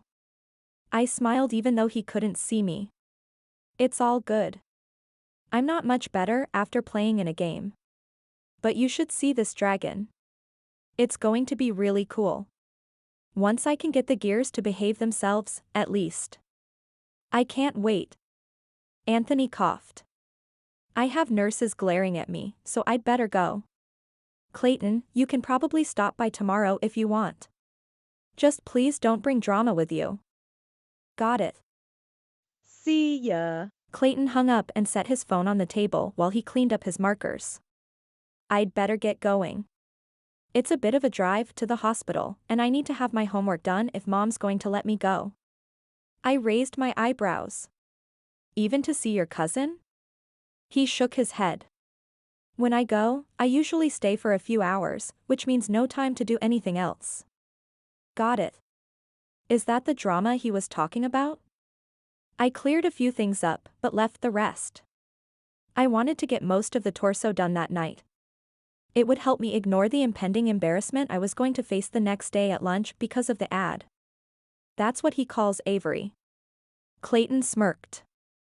Okay, see you tomorrow? I nodded. I'll take pictures of whatever I get done tonight. Clayton threw his bag over his shoulder and waved as he left the house. Instead of going to my room to talk over details about what to wear tomorrow with Sydney, I sat down and put things together, taking notes of the other supplies I'd need as I went up. By the time I dragged myself to bed, I could barely move, and my brain didn't want to think anymore. I flopped onto my mattress and closed my eyes. My phone buzzed, and I realized I'd never talked to Sydney. She was going to flip along with her 100 or so texts about picking out just the right outfit for tomorrow. There was a text from Anthony. I curled up and rolled over, clicking on that one text instead of the tirade. Sorry, I wasn't able to talk more. The nurses are pretty strict when I'm not feeling well. It's all good. Clayton explained. Check this out, though. I attached a few pictures of the dragon and sent it to him. That's so cool. I bet Clayton is going crazy right now. He would be if he was still here. He left a while ago to get homework done so he can go visit you tomorrow. There was a pause for a moment, and I wondered if he'd fallen asleep. Finally, the three little dots told me he was writing again. Want to come with him? I bit my lip. Clayton had told me how sick he was, so having another visitor probably wasn't the best idea. Besides, I had more work to do on the dragon, along with some other homework. And I also had that blasted meeting tomorrow where I was supposed to meet with Tiger Boy. I mean, I wanted to meet him. I just wasn't sure he was going to shoot. I hadn't answered Anthony yet. We'll see how things go. I think it would be fun to actually meet in person, but coach might have a later practice since we don't have a game for a few days. Sounds good. You don't have to come if you don't want to. I just thought it would be a good time to talk about the dragon in person. But if you're too busy, that's fine. No, it's fine. Really. I'd like to come. I just don't want to make you sicker. You won't. I could use a visit. Staying in the hospital for days or weeks at a time is lonely, and since I'm new here, I only have Clayton coming to visit. It'd be nice to have another friend. I'm sorry. That really stinks having to leave everyone behind. It does, but these doctors have been able to do more for me than anyone else has. I actually feel like I could get released in a few days if I keep doing this well. That's awesome. I hesitated before continuing. Can I ask why you're in there? Cancer. It was supposed to be gone, but they found more, and this time it was more than the other doctors could handle. The words were like knives to me. I'd lost a grandma and an aunt to cancer, and watching them go through it had been the worst. I'm sorry. That stinks. It's all good. I'm responding to treatments quicker this time, so I'm hoping I'll be healthy by the spring. Wow, that would be really cool. I yawned, my body's way of reminding me that I was exhausted. I want to keep chatting, but I have a big day tomorrow. I'll hopefully see you later tomorrow night, though. Big day? I thought your game was tonight. It was. And we won. I meant something else. It's not a big deal. I might have to move to another country after, but it's nothing. That doesn't sound like nothing. What's going on? I stared at the mask hanging on my wall a few feet away. I could tell him, or I could just pretend I was nervous about a big test. But he just shared something huge with me. It wouldn't be fair to keep it from him. Besides, he could use some entertainment while he was stuck in bed. You can't laugh. Why would I laugh? Because it could be mortifying. I promise not to laugh. At least that you can see. Wink. Hey. Okay, I won't laugh. Huh. No, really. I'll be good. I tapped my fingers on the side of the phone, still debating. Finally, I started typing before I could change my mind. So, I met this guy a couple of weeks ago at a New Year's party and we had a blast, but I never found out his name because my friend pulled me away too quick. It's been driving me crazy. Anyway, I decided to put an ad in our school paper to meet him, and tomorrow's the big day. And every ounce of me wants to hide instead of showing up. Because what if he doesn't? Wow. Yeah. So I'd prefer not to have tomorrow come. But if it doesn't, you'll never know if he shows up. True, but maybe it's better that he stays in my dreams. That way, I won't be disappointed when I actually meet him. Or you could be blown away by just how right it is. I suppose. Oh, dang. My best friend is getting angrier in her texts. I'd better go. See you tomorrow? Yep. Good luck with everything. I sent him a thumbs up and a smiley face, then dove into Sydney's texts, wondering if I even cared what the outcome of lunchtime would be anymore. Chapter 6. You know those stories where the popular girl doesn't know she's popular until the day 20 guys ask her out and all the girls in school suddenly hate her? Me neither.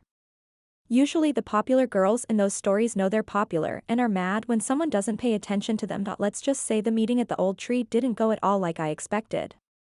See, I'm a nerd in a house of boys. But we already went over that. And my hair? Usually in a ponytail. The one time I actually dressed up all cute was the night of the dance. So when I showed up at the tree to find a line of boys standing there, I about fell over. At first, I figured they were there to mock me. I mean, I put myself out there more than anyone else had. Except for the girl who'd originally started the ads in the paper, but that's a different story. It took Sydney squealing and yanking on my arm to drag me back around the corner to realize that those guys were there for me. Okay, so really it was Sydney who figured it out, but still. You've got this. Just don't make a fool of yourself. Sydney had me by the shoulders, and her eyes were sparkling like they do when an epic romance was about to start. Let's just say I hadn't seen that look from her since before Chase. Is this supposed to be a pep talk? I held my stomach. Because I think I'm going to throw up. Is that what you were going for? Sydney rolled her eyes and dug through her purse until she found her favorite lip gloss for me. And by that, I mean that she actually carried a lip gloss for me since I refused to wear it otherwise. That was probably today's lunch surprise I told you not to eat.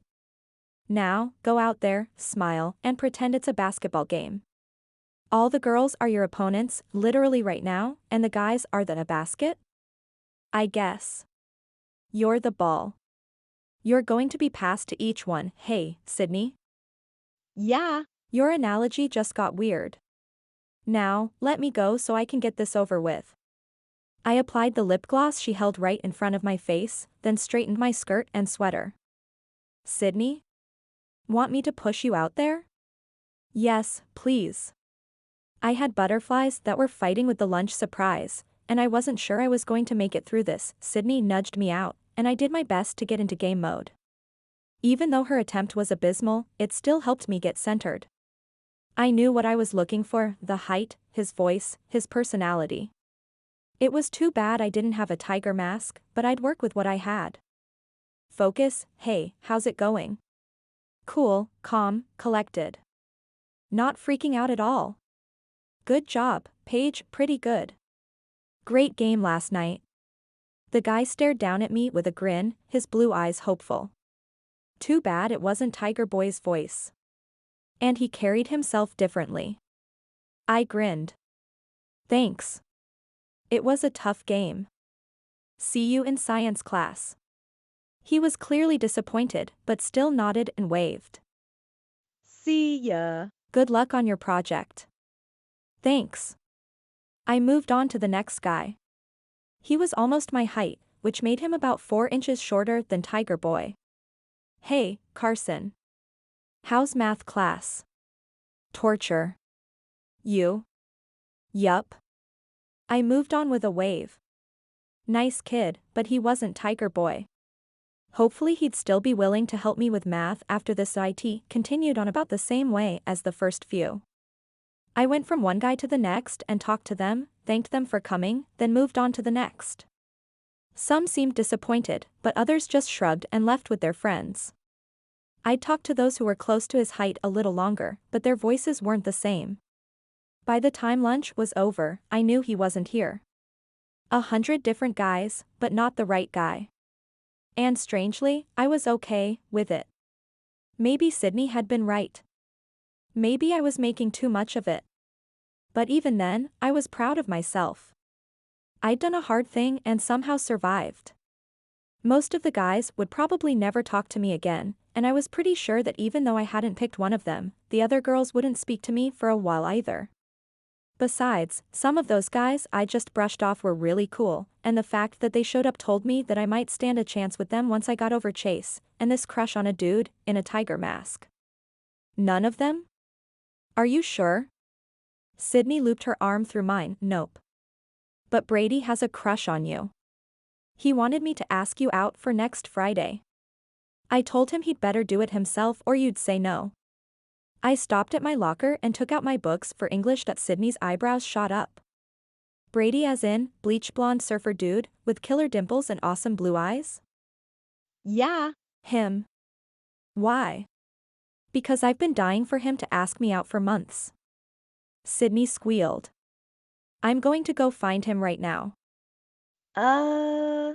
Sydney? You have class. With me. I dragged her into the room, and she flopped down into her seat. Thankfully we were going to be reading our town that day because it kept Sydney from floating up to the ceiling. She was pretty boy crazy, and well, kinda crazy in general, but I hadn't seen her this head over heels for someone in a long time. I was even more surprised because she'd never told me about this crush. A text made my backpack buzz, and it was everything I could do not to answer it. Only a few people had my phone number, which meant there was either an emergency at home, or Clayton or Anthony needed to tell me something. I waited for Mrs. Miller to look away, then grabbed my phone and clicked on it. "So, how'd lunch go?" Anthony and I grinned and put the phone back in my bag. I wanted to answer him, but the threat of getting my phone taken away made me wait until the bell finally rang. I typed back quickly, explaining that the right person hadn't been there, even though other people showed up. "That's too bad. Does that mean you won't come and visit today?" I hesitated before answering. "I'll try. Depends on how long my practice lasts." "Perfect. Hopefully it's shorter so you can come. See you then." It was strange. I'd only known Anthony by text for a few days, but I was more excited to hear from him than anyone else at school. Maybe that was why I didn't care that Tiger Boy hadn't shown up during lunch. Clayton stopped me on the way to the gym a little later. "Hey, Anthony said you were maybe going to come with me today. You sure it's okay?" I told him I could if practice doesn't go over, but it also depends on whether or not you want to take me. "Of course. I was going to leave around 5 so I can get there before visiting hours are over." "Will that work?" I nodded. "It should. I hope. If you don't hear from me before that, just go and I'll try for next time." "Sounds good." Clayton turned and headed for class, and I jogged toward the gym, hoping to get there in time. Coach Thomas seemed to be in a pretty good mood for our conditioning class, so I hoped that meant we'd be able to leave early. Beating a big rival the day before probably had something to do with it. Listen up, team. I have some awesome news. We got a call this morning inviting our team to a big invitational in Vegas right after the season ends. This is huge. It means we've caught the attention of a few bigwigs who want to recruit at least a few of you for college. But I have to go through your parents and make sure they're all okay with it, etc. Anyone want to bow out? We all looked at each other in awe before shaking our heads. I knew we were good, but to have them single us out? That was pretty awesome, that's what I thought. Okay, 3 laps, and then let's work on plays. Our inbound plays could use some work, and I think I figured out a way to get out of a zone better than we have been. I grinned to myself. I'd be out of here in plenty of time to meet up with Clayton.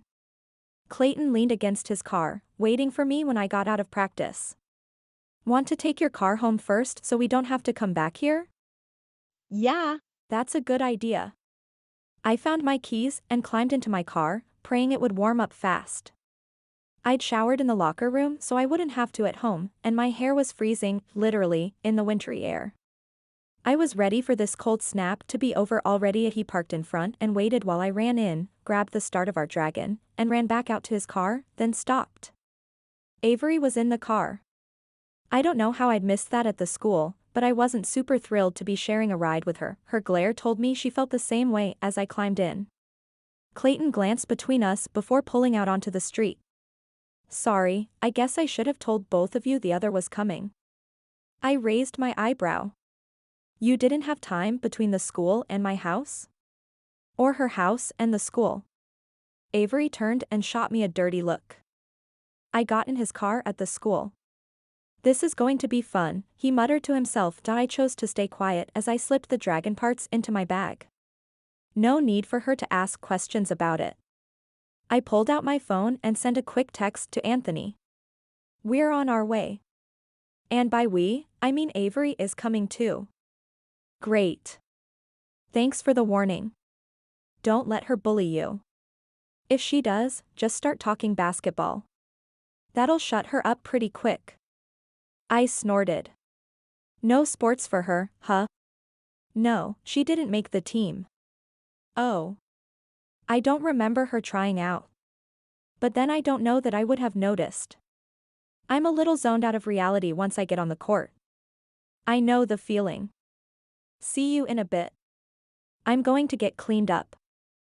See ya. I texted Sydney to tell her what was going on, and she begged for details. I'd kinda left the whole Anthony and Clayton thing out of our conversations because she'd already been going crazy over the whole Tiger Boy situation.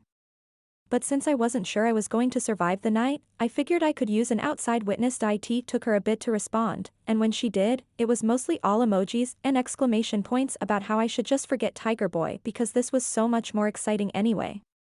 I didn't tell her that I'd already come to the same conclusion. When we pulled up to the hospital, my stomach clenched, like it always did. We'd had to come here a few times for my grandparents when I was little, and I never got over that scared feeling. At least this time, there was a little excitement and nervousness to meet Anthony mixed in. Maybe a little nausea as well. I probably should have eaten before I left my house. Clayton went in first, leaving Avery to glare at me. She didn't say a word, but she didn't need to. I was on her turf, and she didn't like it one bit. I wanted to hug him when he finally came back. He's ready for you. He looked right at me, but apparently Avery decided that meant her as well. Hey, Tony, what's up? She gushed. He rolled his eyes. It's Anthony, and you know it. I stayed by the door, nerves taking over all the other feelings. Anthony was thin, but by the look of his arms, he worked out when he wasn't in here. His eyes had a spark to them that matched Clayton's, and his dimples. Did I ever mention I had a thing for dimples? No. Well, his were enough to make my knees weak. The rings under his eyes were dark, but otherwise, he didn't look sick at all. You must be Paige. His voice was raspy, and I had to wonder if it was always like that or if it was because he'd been sick. Yeah. Sorry. I didn't want to interrupt anything. I moved a little closer when Clayton gestured to the chair he'd set near the bed. Anthony smirked. You came here to visit me. You didn't interrupt anything. Avery pursed her lips. You look better. The treatments are working? Seem to be. I should be out by Valentine's Day. He glanced up at Clayton. Think you can get me a milkshake? If I have to eat one more pudding, I might punch someone. Clayton laughed. As much as I'd like to see that happen, I'll go get you one. Heath Bar, right? Anthony nodded. Nothing better. Do you want one, Paige? I glanced between Clayton and Anthony. Could I have a sandwich instead? Never mind, I can just go get it. No, you stay here with Anthony. I've got this. Clayton took Avery by the arm and led her out before she could argue. My cousin has a lot of tact, if you hadn't noticed. Anthony let out a laugh that turned into a cough. Sorry. I'm not sick. I promise. Some of the cancer is on my thyroid and it's pushing on my voice box, so I sound terrible. I grimaced. That doesn't sound fun. It's not so bad. At least surgery will take care of it. When surgery? I picked at a string on my sleeve. He looked up at his clock. In about 10 hours. Thus the milkshake. I figure I deserve it right before surgery. I'd say so. No one else will get you one? They would. But I wanted to get Avery out of here so we could talk, and that was the easiest way to do it. His eyes clouded over. Don't trust her, Paige. Not that I would have anyway, but his sudden change in mood surprised me. Why? She'll steal our project right from under our noses and do her best to ruin your life while she's at it. Anthony paused for a moment while he waited to see who was near his door. When no one came in, he relaxed. I've warned Clayton over and over, but he won't listen. I glanced down at my bag. I guess that means you don't want me to pull out the dragon right now. I brought it, but maybe I'll wait. His eyes lit up. Let me see it. Clayton will text me before they come back up. You two seem to act more like brothers than cousins. I pulled the dragon out of the bag. At least from what I've seen in the group text and how you two talk to each other. He nodded as he turned the small piece over, muttering to himself. We spent a lot of time growing up together before he moved here. Why'd you put this here? I blinked at the abrupt change in subject. What? Oh, that? It's so we can attach a belt for the leg. It's not much, but it's a start. Tyler has to bring more supplies before I can do more.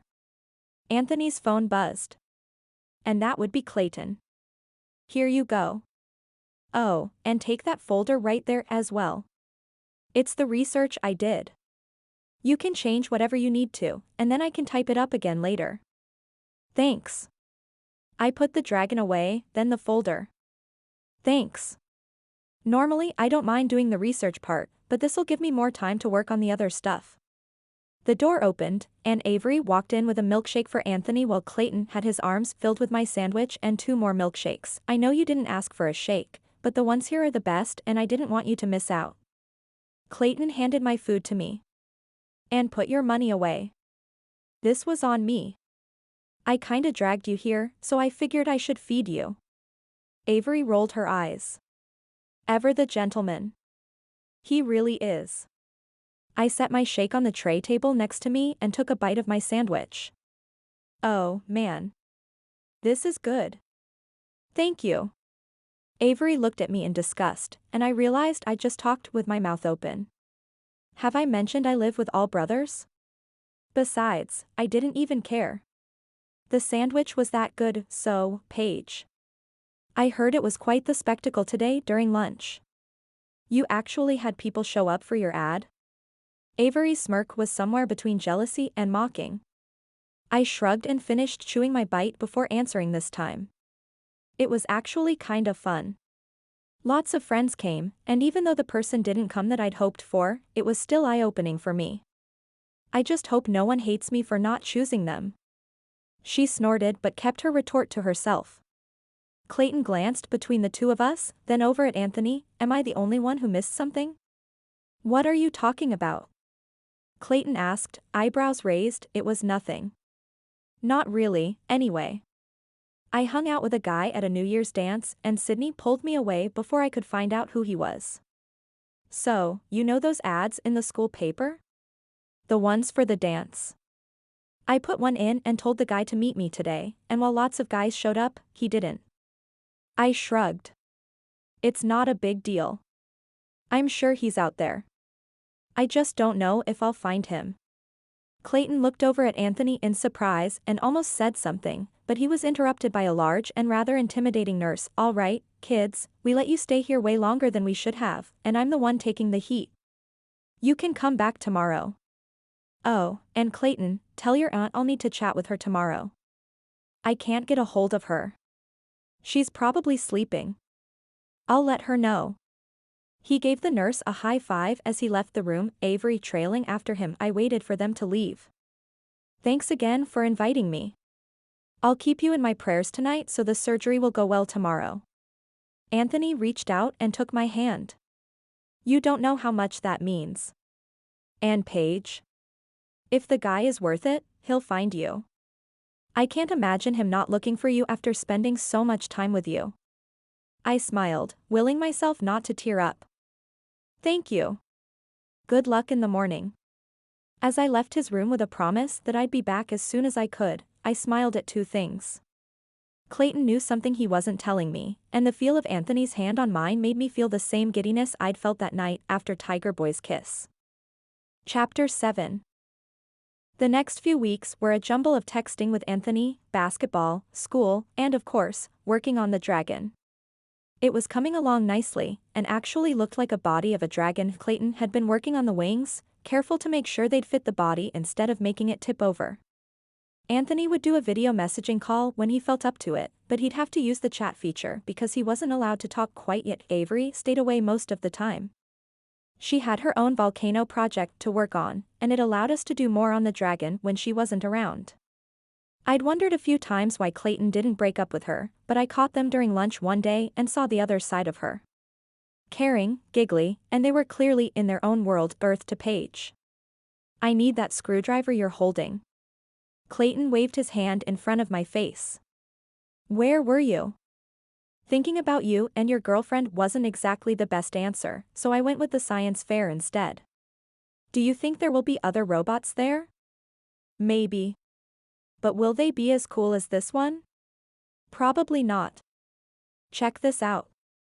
Clayton pulled on a lever and the wing folded in and out, like the dragon was folding its wings in next to its body. I gasped. How'd you do that? I just did what Tyler suggested for the wings to look like they're flying, and then just made them go farther in. And then this lever does what he suggested. Clayton pulled on it, and the wing flapped. That's seriously so cool. I leaned closer and examined it. Each wing was made from a soft cloth to keep it light, and the fingers of the dragon were made from long metal rods spread out in the wings. Tyler had suggested it, but it looked so much cooler in person.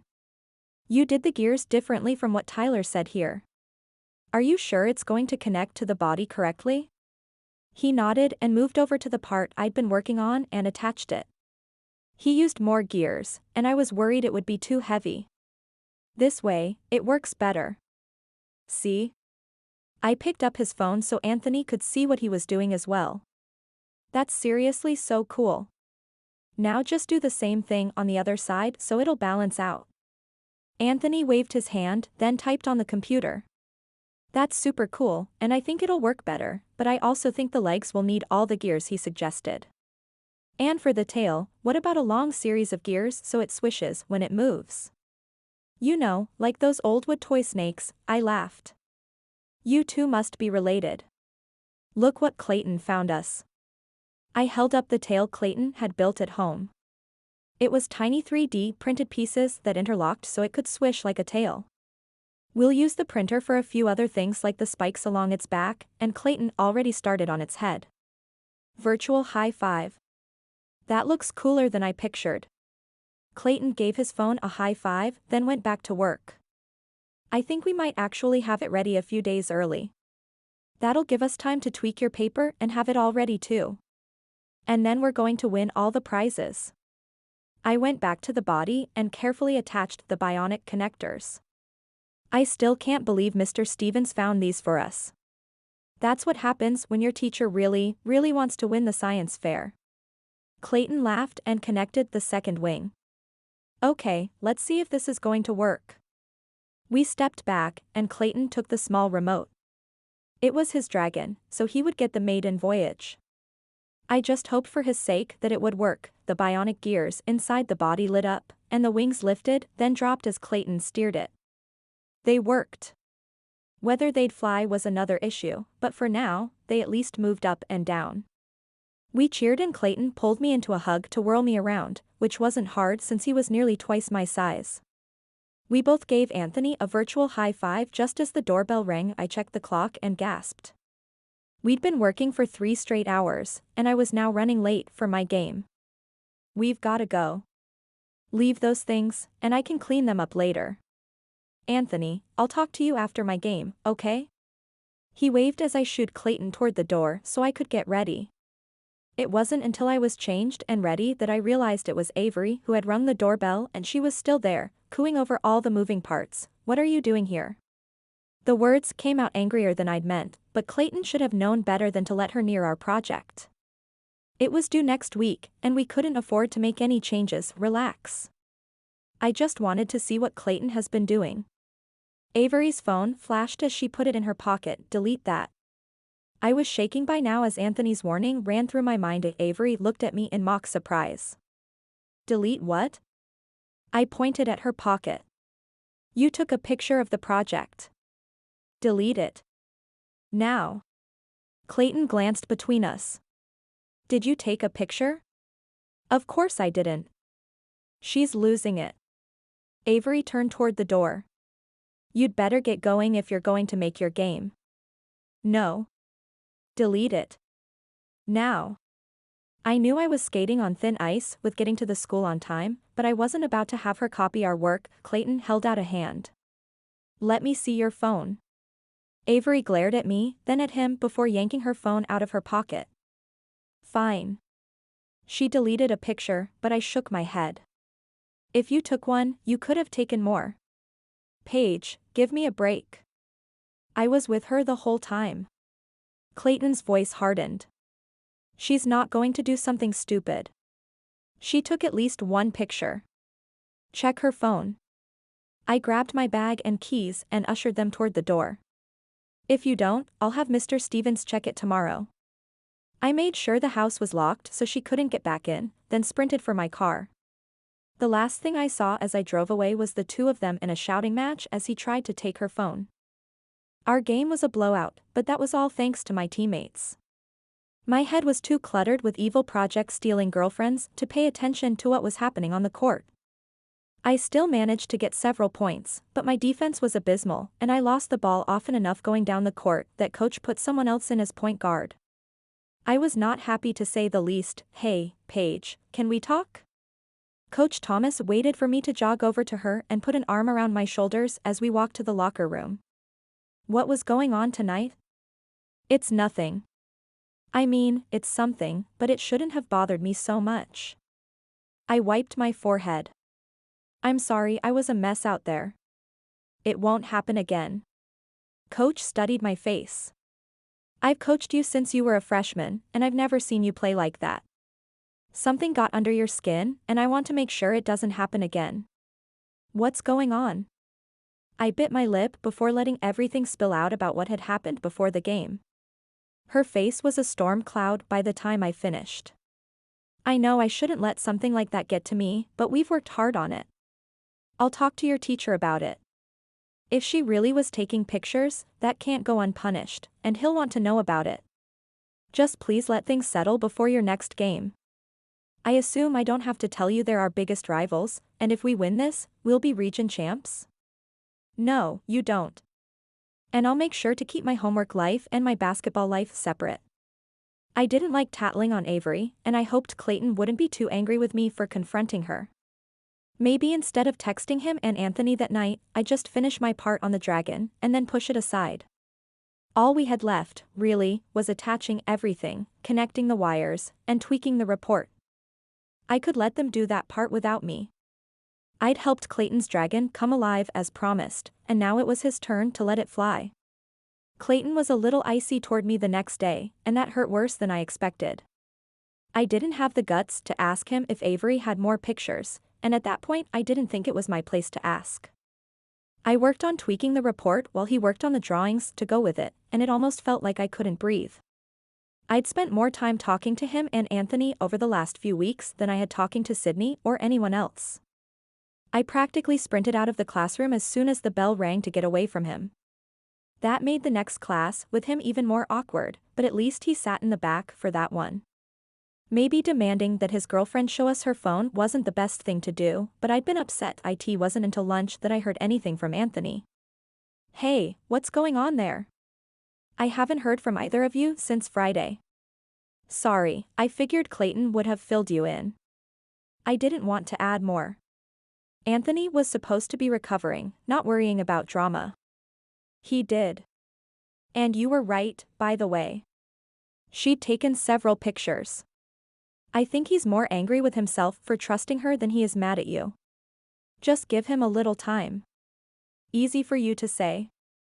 Science was beyond awkward. Did she at least apologize? Nope, but I figured she wouldn't. I told you to watch out for her. But that's not why I texted you.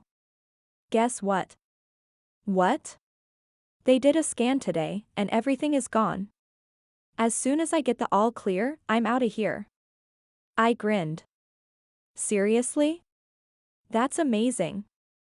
Yeah. Don't tell Clayton. I'm hoping to make it to the science fair, but I don't want to get his hopes up. Considering he won't talk to me, that won't be a problem. Give him time. And hopefully I'll see you Friday. His words were enough to make the day seem much, much brighter. I even waved at Clayton as I left the lunchroom, much to the dismay of Avery. How he was still with her after all that mess. What's up with you? Sydney asked, making me jump. I put a hand to my heart to calm down and leaned against a wall. You scared me to death. Dude. I've been walking next to you for the last minute and you didn't even notice. Seriously, what's going on? Instead of answering, I handed her my phone. Better to read for yourself. She scrolled through the conversation and grinned. That's so exciting. And I'm glad he has a good head on his shoulders. Why is Clayton still dating Avery? I don't know, but that's not something for me to worry about. I sighed. Okay, so it is, but since he's not talking to me, there's not much I can do. And I don't know if I'd say anything anyway. It's not my place. Because you're in love with Anthony, not Clayton. I stopped in my tracks, causing a small pileup of students behind me. What do you mean? Sydney rolled her eyes and yanked me out of the way so everyone could get by. Let's see. He's all you talk about, your smile is brighter than I've seen since long before Chase, and you've ignored me while texting him for the last 2 weeks. Should I keep going? We're just friends. But I knew that was a lie. She was right. I can't afford to like someone else right now. I have to worry about basketball. Uh, Huh. And tomorrow, I'm wearing a pink tutu and cowboy boots. Actually, that sounds kinda cute. But anyway, you can't deny the fact that you'll check his text over everyone else's. And you took his advice and warning about Avery over Clayton's insistence that she would never do something, even though you actually know Clayton better. I blinked. First of all, you'd actually look awesome in the tutu and boots, just don't make me wear the same thing. Second of all, you might be right, but I don't know what to do with that information. Sydney rolled her eyes. Don't tell me I have to take your phone and write your feelings to him myself. You know how to share your feelings. Just do it. And if he doesn't feel something back? Then he's thicker than you are. Sydney pressed my phone into my hand. Don't make the same mistake you made with Tiger Boy. Go get him. I held a hand up. Correction. I didn't make that mistake. You're the one who pulled me away. Sydney shrugged. I tried to fix that with the ad in the paper, but he didn't show. Don't let this one get away. I watched her leave, looping her arm through Brady's as she headed for class. At least those two had ended up together thanks to the whole ad debacle. I shook my head and went to my conditioning class, thought we were going to be taking it easy since we had a game later that day, which was exactly what I needed. I'd missed a lot of easy shots at the game, and I was determined to get them down today during practice. By the time I was done shooting, I dripped with sweat, satisfied that I'd be ready for the next game. Washington High wouldn't know what hit them and my balloon of giddiness popped when I got to my house to find Clayton's car out in front. He must have already gone inside, so I jogged up the steps and went straight to my bathroom to shower. No need to kill him off when he was willing to actually work with me. He looked up when I came in the kitchen and nodded. Hey. I thought of a way to make him fly, and I wanted to try it. Oh, cool. I didn't know what else to say, so I worked on attaching the tail to the body. I'm sorry about today, he whispered. I looked up from the tiny gear I was attaching. You mean when you ignored me? Or when you hit me in the head with the paper airplane? He chuckled. Both, actually. I forgot about the airplane. I have a bruise where that hit. I rubbed my head, then laughed. I'm sorry for blowing up at Avery yesterday. You had good reason. He pulled on the little lever to make sure the wing would move, then attached it to the wire. And you're probably wondering why I didn't dump her. I shrugged. You have your reasons. I was surprised to see you two together, of course, but it's not my place to judge. He leaned back and stared at his hands for a moment. She's gotten me through some rough patches in my life. Some had to do with Anthony's health, but others. Anyway, she apologized once she was caught, and I have to take that for now. But I assure you, she won't be seeing our finished project until the fair. I hope that's enough. I put a hand on Clayton's arm. I may not trust her, but I do trust you. If you say things are fine, I'll trust that. Thank you. Clayton held up the remote. Ready to see him fly? You'd better believe it. I dialed Anthony's number. Hey, I think we're ready. Anthony grinned and gave 2 thumbs up. I held the phone so Anthony could see what was going on, then waited for Clayton to let it fly. First, Clayton folded the wings up next to the dragon's body, then unfurled them.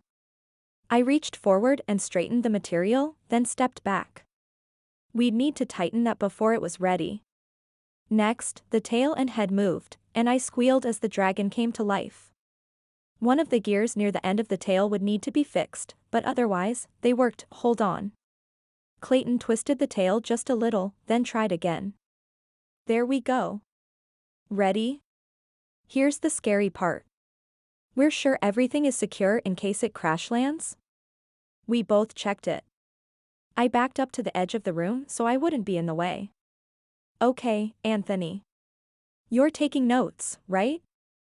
After another thumbs up from him, Clayton took a deep breath and spread the dragon's wings.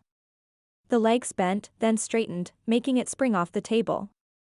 The wings moved up and down in unison, making it fly. It was tilted a little to the left, but otherwise, it flew. Clayton let it circle the kitchen a few times before finally landing it back on the table. He let out a whoop that had my mom running in from another room. What's going on? Everything okay? She looked around the room with wild eyes. It's perfect, Mom. Watch. I had her step back next to me, and then gestured for Clayton to try again. This time it was my mom that let out the celebratory whoop and wrapped me in a hug. You did it. We did it. And we have Tyler to thank as well. I let go of Mom and set the phone on the table. I just need to fix that tilt, and then I think we're ready. While you do that, I'm calling the family and ordering pizza. This deserves a party. She leaned in next to the phone. Anthony, I'm sending ice cream to the hospital as well. If they have a problem with that, they can fight me. He laughed and nodded, then type sounds like a plan. I'm already in trouble from the candy you sent last week, Mom grinned. Hey, I sent all soft stuff. They can't complain. By the time Clayton and I had the wings flying straight, it was time for him to go. Mom loaded him up with a carton of ice cream and made him promise that he would celebrate with us later. My brothers each took turns flying the dragon, and Dad gave me a few ideas on how to fix the folding wing so it wouldn't wrinkle up each time. It wasn't until everyone had left that I realized I'd never hung up with Anthony. I picked up my phone and walked to my room, careful not to make any more noise. A pizza sat on his bed, and it looked like he'd eaten a couple of pieces before drifting off to sleep. His eyes didn't have the dark circles anymore, and he looked much healthier than when I'd gone to visit him. A text from Sydney pulled me away from staring at the boy on my phone, and I realized how weird it was that I was just watching him sleep. Oops. I hung up and rolled over on my bed. I had a lot of news to share with Sydney, starting with the fact that yes, she was right. I'd fallen hard. Chapter 8. I could share all the details of how our team destroyed Washington, and how all the hard work the day before had paid off, but I won't. And I also won't mention how Brady asked Sydney to the Valentine's Day dance in the most adorable way ever.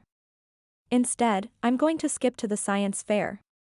Except, just know that Brady's question was met with lots of cheers from the guys, squeals from the girls, and tears from Sydney as she nodded and threw her arms around his neck. The one good thing about the whole fight mess was that Avery really did stay away from us. We were able to get everything ready and okayed by Mr. Stevens before we showed up that morning for the judging. We got permission to put a box over the dragon so it wouldn't be seen until the actual show, thanks to Coach telling Mr. Stevens what had happened. I didn't think anything would make me more nervous than an intense game with our biggest rivals, but as I got ready that afternoon, I wanted to throw up because I was so scared. We'd worked our tails off on the project, and if it didn't take first, there was something wrong with the judges. I mean, our project was near the back, which meant it would be one of the last to be judged. That gave me time to look through the other projects. Avery's volcano was actually pretty cool. It was a diorama of the underwater volcano ring in the Pacific Ocean and demonstrated how new islands were made from the debris. What I didn't like was that some of the tech we'd used was implemented in the islands that were formed. If Clayton noticed, he didn't show it. Mrs. Walker's group had some pretty amazing projects as well. It would be tough to decide who won between the two teachers, but hopefully mine and Clayton's would be enough to do just that. There were a couple of other robots that were used for recycling, washing dishes, and even polishing shoes, but they were basic robots that didn't use the same tech. Clayton paced in front of our table, his hair all messed up from running his fingers through it. He breathed a sigh of relief when he saw me and rushed over. What took you so long? I was looking at the other entries. I reached up and tried to smooth his hair down. Go in the bathroom and wet your hair down again. The judges will be here in about 15 minutes. Clayton nodded and messed up what I'd just fixed. Okay. See if you can get a hold of Anthony. He wasn't answering my calls. Got it. A spike of fear ran through me. Usually Anthony answered within the first 2 rings. A phone let out a Star Wars ringtone from behind me, and I whipped around. Anthony stood there, grinning. Hey. Hey. That's all you can say? What are you doing here? I wrapped my arms around his waist and hugged him close, and he did the same. I tensed. I knew this hug, these arms, and I knew the breathing I felt as I rested my head against his chest. I stepped back, staring up at him. Wait, we were interrupted as Clayton nearly tackled his cousin in a hug. You had me so worried when you didn't answer your phone. Sorry. I figured being one of the only ones in a wheelchair would make me stand out. He laughed, but his eyes didn't leave mine. I'm so glad you're here. Dude, I need you to be the one to talk. I don't think I'll be able to do it without vomiting, and I need Paige to help with the unveiling. Anthony clapped his cousin on the back. I would, but I need to go sit down. Standing here took a lot out of me. Oh, right. Go sit down. Paige, you hold down the fort while I help him back into his wheelchair. I nodded and pulled my eyes away from Anthony. It had to be him. Tiger Boy and Anthony were the same height, which I didn't know before because he'd been in a bed all those times we'd talked.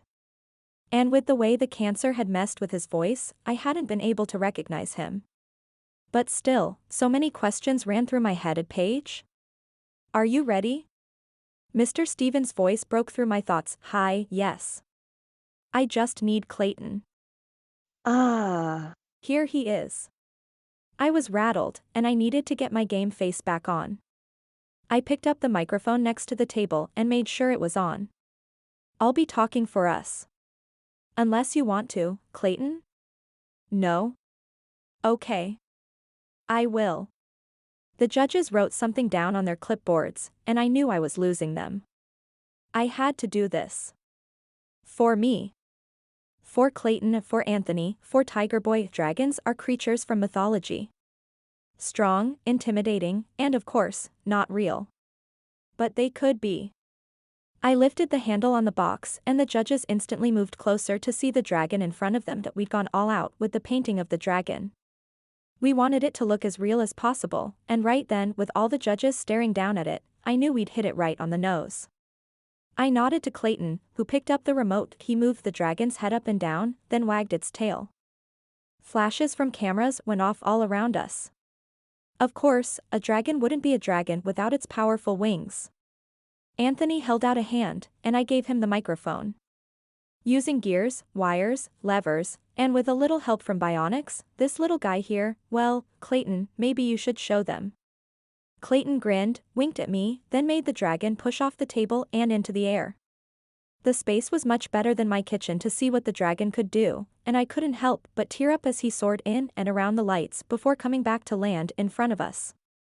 Cheers erupted as the judges made their notes, asked questions, and took turns flying our little dragon. We'd done it. I turned to Clayton, surprised to see tears running down his face. Hey, we did it. What's wrong? Thank you, was all he could get out. He wiped his tears with the back of his hand and took a few breaths before going back to answering questions from other onlookers. Anthony tapped my arm and gestured for me to move away from the table. Let's let him have his moment, shall we? I nodded and watched Clayton as he beamed at all the onlookers. We did a good thing, didn't we? Me? No. I just did the research. But you gave him another reason to keep going. Anthony patted a chair next to him so I could sit. I'm glad I could help. I turned away from Clayton and met Anthony's eyes. Can I ask you a question? Sure. Anthony smiled. What's up? Have we met before? I mean, before the whole texting with Clayton thing? I knew I was opening myself up for heartbreak, but I had to know. What do you mean? He asked, confused. Maybe I just needed to let it go. The right guy was sitting next to me, and I didn't need to mess it up for something that could never be. I took a deep breath. It was now or never. Do you want a brownie? I saw some on my way over here. His eyebrows shot up. What does that have to do with knowing me from before? It doesn't. Maybe I was mistaken. I'm hungry. Do you want a brownie? He nodded. Sure. But can I ask you a question before you go? My heart nearly exploded. Yeah. Would you please go to the Valentine's dance with me? We won't be able to stay long because of my health, but I'd love to go with you. I'd love that. I stood and floated over to the table, then loaded my hands with 3 brownies to share with Clayton and Anthony. Even winning the blue ribbon and moving on to regionals didn't compare to the giddiness I felt from being asked to the dance. Who needed Tiger Boy? I had a real Prince Charming instead of a figment from my dreams, although, seeing Avery only get third and throwing a massive fit did kinda make my day a little better. Just don't tell Clayton I said that. Chapter 9.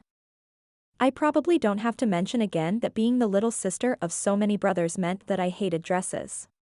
And even the gorgeous blue gown with a sequined bodice that fit me just right wasn't about to change that. Neither was the way Sydney pulled my hair up and curled whatever came loose. Or the fact that I looked like an actual princess when I finally looked in the mirror. What did help were the Converse sneakers she let me hide under my dress.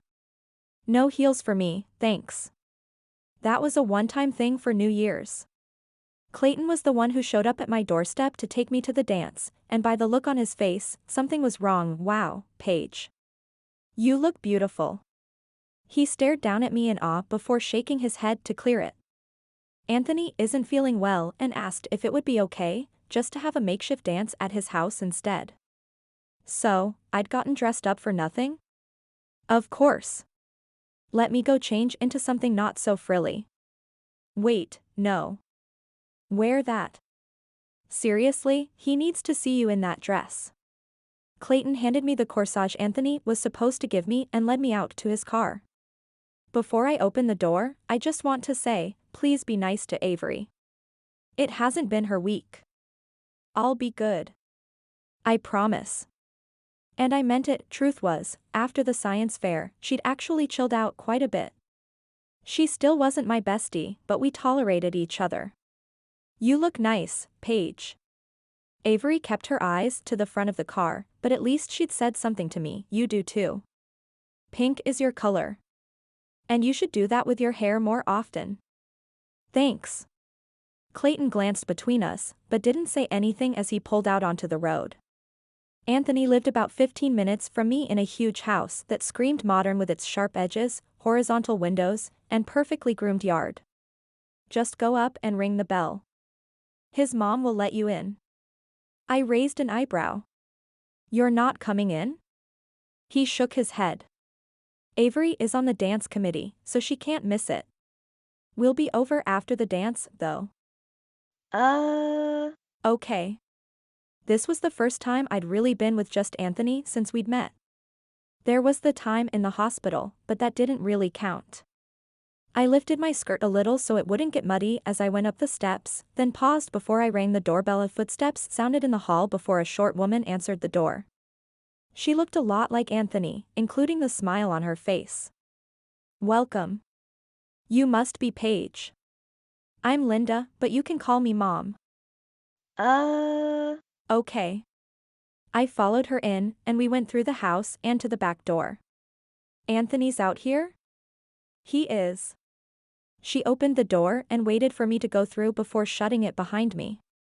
The backyard was more of a covered atrium, so it was much warmer than I'd expected. Anthony sat in his wheelchair wearing a tux. He looked tired, but otherwise, he seemed fine.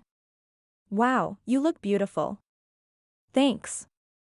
You're looking pretty handsome yourself. How are you feeling? I'm fine. I just needed a little break before the dance. He pushed his wheelchair closer. You were going to ask me something the other day, but changed your mind. Why? Butterflies erupted in my stomach. Because I decided I didn't need to know the answer. And why is that? He smiled, and his eyes sparkled, because I didn't want to be wrong. And because I already found someone to take the place of the boy from New Year's Eve. Anthony nodded and leaned back in his chair. You know the story of Cinderella? Yeah. I sat down, not taking my gaze from his. In that story, Cinderella loses her shoe, right? And the prince has to search the whole kingdom to find her. I had no idea where he was going with this, but his touch as he took my hand sent my heart racing, and my breath caught. Yeah. What if the story was a little different? What if the prince and princess met and instead of a shoe, it was a silly mask? Anthony moved away from me and pulled out a few animal masks, but no one lost their mask. My voice was barely above a whisper. He laughed. No, no one lost their mask at the dance. But the prince and princess still weren't allowed to find out who the other one was. And in this story, it was the evil Cancer who pulled the two apart, just a day after they met. But the prince prevailed against the evil being, and while seeking for his princess in the peacock mask, he came across a beautiful basketball-playing maiden with several older and intimidating brothers. Still, he wasn't sure if she was the one until the day she mentioned a certain meeting by an old tree. And to her disappointment, the prince didn't show up. I couldn't breathe. And? Well, the prince roamed the land to find the mask he'd worn that fateful night, but it was nowhere to be seen. And though the prince and princess had grown fond of each other, the prince couldn't tell her who he was until he found the very thing that kept them apart in the first place. Anthony sorted through the masks and pulled out two. He stood slowly and walked over to put a peacock mask on me, then a tiger mask on himself. The tiger mask. Look. They fit just right. My heart exploded as tears poured down my cheeks. I'd found him. Well, he found me, but still. I stood and wrapped my arms around him and kissed him. Those same strong muscular arms from New Year's Eve embraced me, pulling me closer to him. I had my tiger boy back, and this time, instead of being pulled away by Sydney, I stepped away and lifted the mask from his face. It's you. You really are my tiger boy. Anthony grinned. And you're not disappointed? I shook my head and pulled him down for another kiss. Never. You're the only one I wanted it to be. Epilogue. 1 year later. I stared down at the letter in my hand, giddiness building up inside me. Clayton, Anthony, and I had gotten a grant from the University of Arizona to continue on with robotics. Tyler was super jealous, but since he'd helped us in the first place, I was going to let him join our team. I just hadn't told him that yet. The door to the apartment lobby opened, and seconds later I was whisked off my feet by powerful arms. Anthony kissed me before letting me go and holding out his letter. You got it too, right? I held up my now crumpled letter. Yes, but mine isn't quite as crisp as yours anymore. He laughed. Sorry about that. Clayton and Avery should be here soon to celebrate. I'm thinking ice cream and pizza. Is there anything else to celebrate with? I grinned and took him by the shoulders. That's not the news I care about, though. What did you find out? Anthony sobered as he pulled out another paper to give me. I scanned through it, and understood pretty much nothing this means. Fine. Here. He pulled up a picture on his phone where he had a mallet in his hand. Cancer-free for a year. I'll go back every year, but for now, I'm cleared. I whooped for joy. Hold on. I'll be right back. I sprinted up the stairs to my apartment, grabbed a small box, then sprinted back downstairs, gasping for air as I handed it to him. He opened it while I was bent over trying to catch my breath. I really needed to get back to the gym. When I finally looked up, he stared at the small pin that had a pink, purple, and teal ribbon, along with a tiger head and a peacock mask. That was harder to find than you'd think, so I hope it's not super cheesy. I bit my lip.